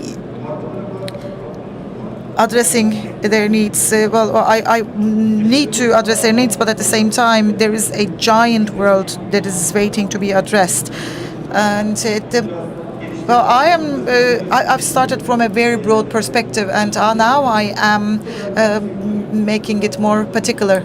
The sector, the industry itself is quite fragmented, and this will all serve and contribute to the healthy functioning of my product. But we're talking about a giant ecosystem and network, and it needs to work together. And as for the solution of it, we start from the experience, and it continues with sales processes, the integration, the integrated ecosystem, and managing of these processes. And this is the way that we proceed: experience, automation of the processes, and managing processes with the assistance of AI. And these are the layers that we create, and this is the way we provide support. Destek. Yes, your support is extremely valuable, especially when it comes to AI or machine learning or NLP. So integration with all these technologies, I think this is the most critical point, because sales data is somewhere, CRM data is elsewhere, logistics, warehouse, stock information elsewhere. All salespeople in the field need this, but then again, they are not raw data. They have to go through a filter. They have to be filtered through these technologies. So here, I would say that there's still a long way to go. The companies who will achieve this initially will be the fastest to succeed. You are investing in digital technologies, Fatih Bey. As far as I can see, companies that start collecting data certainly will be leading the way during this transformation, because be it artificial intelligence or Internet of Things, unless you have a footprint in the past, you will unfortunately be encountering difficulties in the future. You are collecting so much data from the field, and just like any other sales expert, you focus on collection and then further sales. So during this process, what are the metrics that you consider? For instance, you may be collecting data, or you may be drawing conclusions. So what we take as the basis is the customer potential. First of all, we try to determine the customer potential. Once that is determined, we also consider the share that we get from this market, and of course comes data processing. Data processing is problematic in the sense that the teams are quite large, so much data is collected, and then this is presented to the managers. But these have to be studied, these have to be analyzed, and all of that is workload. Maybe artificial intelligence will kick in time. So we are again closely monitoring the developments. But then again, big data is ahead of us. It's in front of us. We really know that it's very important to process them, no matter which technology you use, no matter which technology you invest in. This happened in the past. For instance, we invested in some programs, but we couldn't get the yield or the return. So that has to be planned in advance. Which teams will do the processing? For what purpose will this be used? These are extremely important.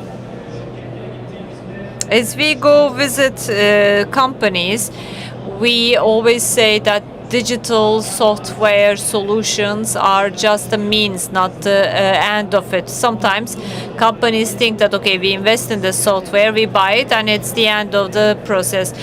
Just on the contrary, this should be used for human resources planning, and certain output should be retrieved, and then decisions have to be made accordingly so that this is reflected onto the field. The means or the tool is simple. It's all about how to use it. Big data. Big data is extremely important, as you also mentioned. In the upcoming period, big data will be like the oil of the future. But as you know, crude oil may not be consumed as such. It has to be processed. It has to be treated. So in that process, we have to be utilizing the digital resources. Ali Bey, at this very point, I'd like to turn to you.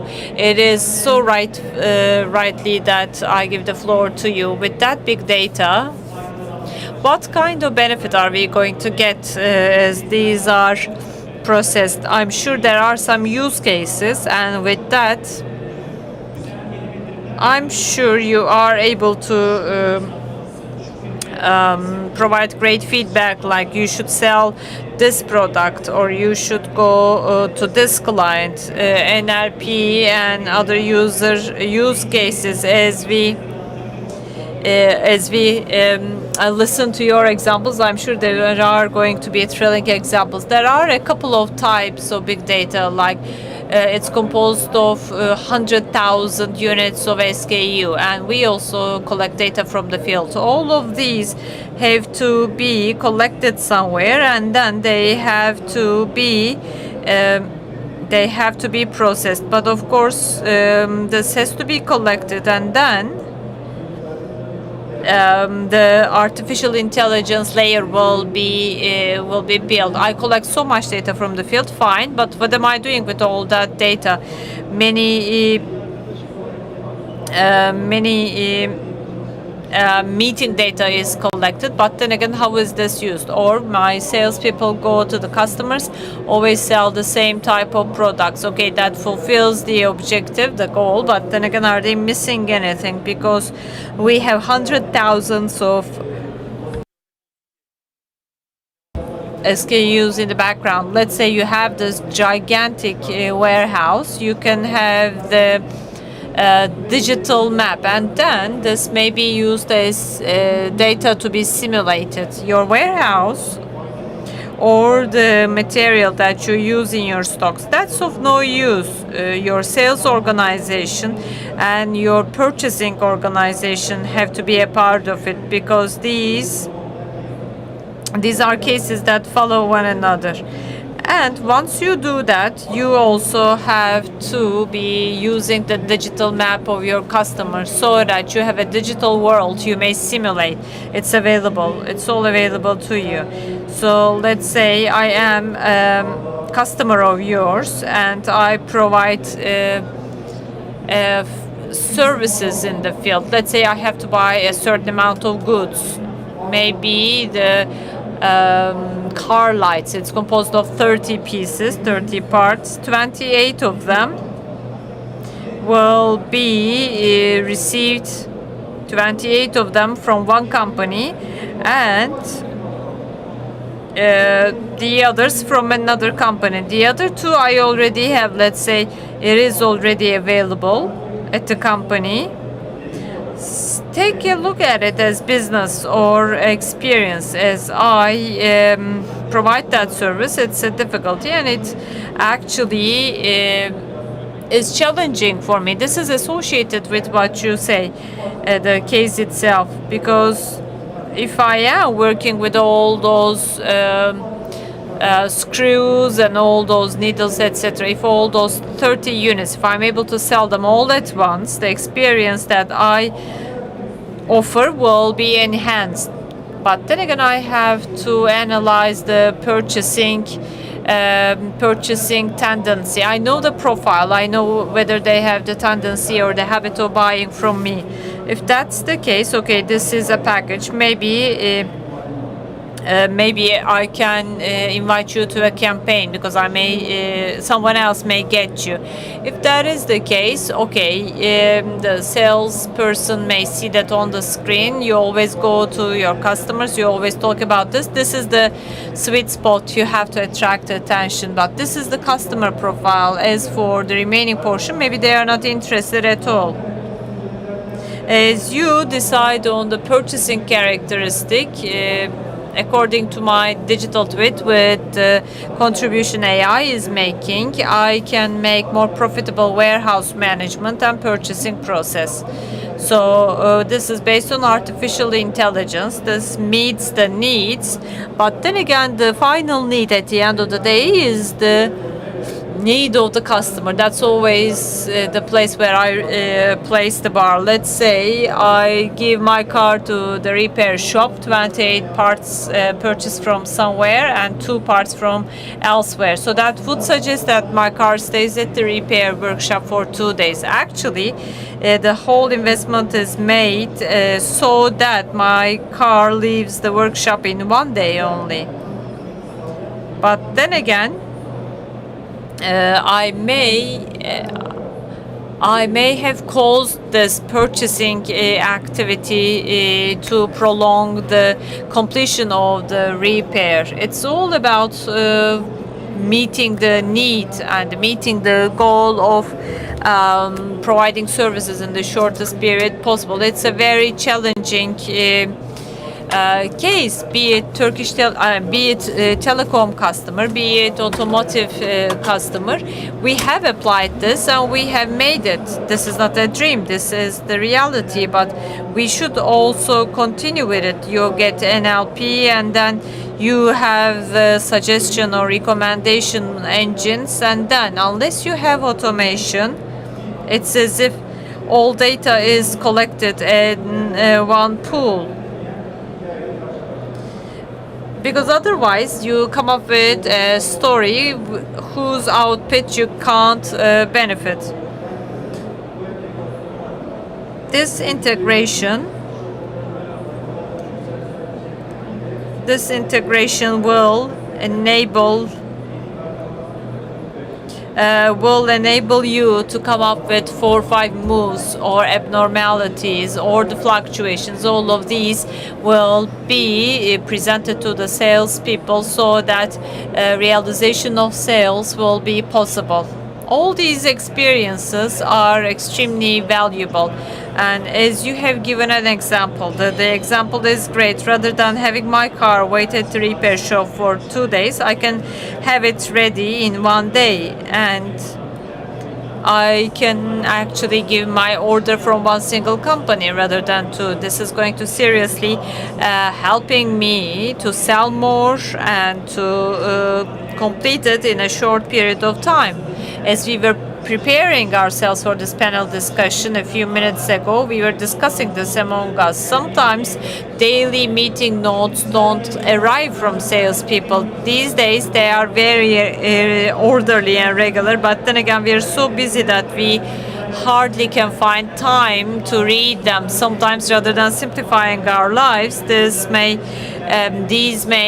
make things more difficult, but NLP actually resolves this. For instance, stock was discussed today, or let's say there's a logistics issue because we receive so much feedback from the field about this, and the latest technology that we integrated is to ensure that NLP is making emotional analysis and also relaying of the issue to the relevant manager. These will certainly enter into our lives in the upcoming period. Maybe something else will be added. Maybe product expertise will be lifted after a while, because this sector holds so many expertise telling about the product, etc. But then again, if the system is able to analyze it, then telling about the campaigns with a good marketing strategy will actually refer to real human emotions, and this is something that artificial intelligence can't achieve. Yes, certainly. It's such an appropriate analysis. Indeed, the expertise is great here, and it is at the same time intimidating because it is open to. This is open to misunderstanding. Experts have to stay so that they ensure communication. But then again, for potential misunderstandings, for potential miscalculations, for potential errors, mistakes, this process has to be in place. Not that anyone will be confronted with losing their jobs once AI arrives, because just on the contrary, we will need more, because there will be more domains. With your permission, I'd like to continue with our final questions so that we wrap it up and we deliver our final messages. Which will be the areas you will be investing in the upcoming period? Can we hear that from you? The sector is quite crowded. Well, as we see it here, it's multi-fragmented. We need futuristic movements. We will monitor them all. We have such young colleagues. We have so many young colleagues. We are open to new novelties and new developments. So we will be open to these novelties, and we will prepare our teams, because managing change is an important issue. We started with the fax machines. I recall those days that we would get the order from the customer. Well, we would send the order via fax, and then in 4 or 5 days' time, the delivery will be completed. But today we have so multiple times of delivery a day, and if we are late by a few hours, we receive complaints. So whatever it takes to achieve this, including artificial intelligence and processing of big data, we will be following the technology. We, as technology companies, are to accelerate businesses thanks to technology. We want to enable you to take decisions in a faster manner. And at the end of the day, we certainly would like to make sure that you are faster in competition. This is actually what I get from your message. Thank you very much. Ekrem Bey, let's hear from you as the last comment. You have teams abroad, you have teams here in Turkey. I know it's a growing team. So can we hear from you finally? What would you like to say to this? Well, we are closely monitoring the technologies.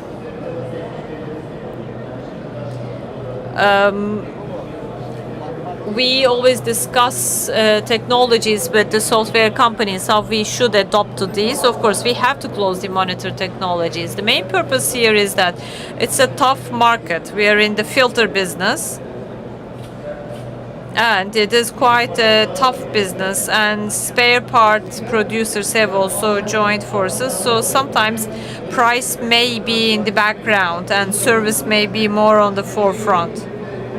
In order to deliver the best services, we have to make use of the best technologies. And of course, human factor is an integral part of it. That's inevitable. And as Fatih Bey says, we have to make sure that our employees adopt themselves to these changes, contemporary times. Once we do that, all kinds of technologies may be adopted to our system. Ali Bey, we are going to give the floor to you for the closing. I also would like to refer to the companies who were slow so far and could not take fast decisions. I suppose all companies have the necessary to be infrastructure that has become an obligation. But then again, the technologies that we are talking about are still going through the initial phase. So what do you think are the challenges and dangers for companies that don't adopt? What kind of safety measures should they take, and what kind of investments should they be making? This is actually a great question and a striking one, because if you miss the train today, you never know what will happen tomorrow, because then you will miss the train. All the structuring, all the sectors, including the automotive industry, for instance, the sector.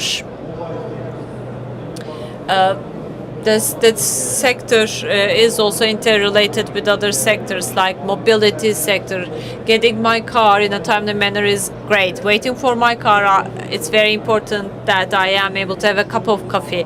When I'm to have a cup of coffee, I should be able to do my shopping as well. So if these digitalization investments are not conducted in a timely manner, then that company won't be able to build this relationship with coffee. That coffee relationship is important, because I drink coffee every day. And interestingly, I am having my car repaired so that I can have a cup of coffee. Yes, certainly. If you miss that opportunity of building that relationship or association, then I can change the brand of my car, or I may avoid taking my car to that repair house, or I may avoid the spare part used by that repair workshop. This is, the level that we have reached. So when it comes to data processing and automation, the processes and organizations should be evolved accordingly. In 5 years' time, this ecosystem, companies that would like to become a part of this ecosystem in the next 5 years will not be able to do so, because this is a disruption. Some already started with it. There are some companies that we had not traditionally received services from. Relationship is established between hospitals and post offices. This is nothing to be intimidated about. Final user is ready for that. I'm sure you all have Netflix at home, or I'm sure you all are making bank transfers with EFT. If you're doing that, and if you have Netflix at home, as a client, you're ready. As a customer, you're ready. The rest is up to the service providers, and you should be able to provide this. If you are not making this investment today, you can't be a part of this ecosystem in the next 5 years, unfortunately. Yapayım. TOG'da çalışıyorsun. Here is a futuristic contribution. You are working with TOG. You are providing infrastructure for years. I ran the IoT Academy at Kadir Has University, and everything that I thought would happen in the future happened, and it came true. And I'm talking about only 5 to 6 years ago. So while the cars, they generate great amounts of data. So how many times it's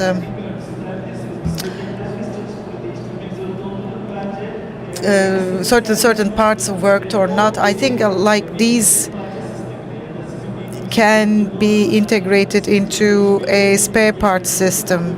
So when you have this information, you can optimize your stocks, how many times it falls into a certain pit. And the suspension, I don't really understand it well, but you can understand it, and it's going to evolve this way.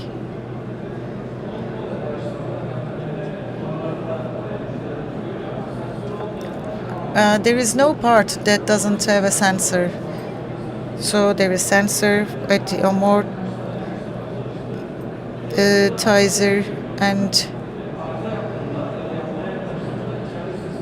when there is an error, it will give you a signal, and processing this data, access to this data, it's another topic for discussion, and we're probably going to follow it up. And the weather forecast estimates, when there is wipers, for example, probably you will understand when there is rainfall at a particular location. So this is the way it will evolve. Thank you very much for great examples. We talked about the past, we talked about the present, we talked about the future. I hope you always become successful, and thank you very much for your patience.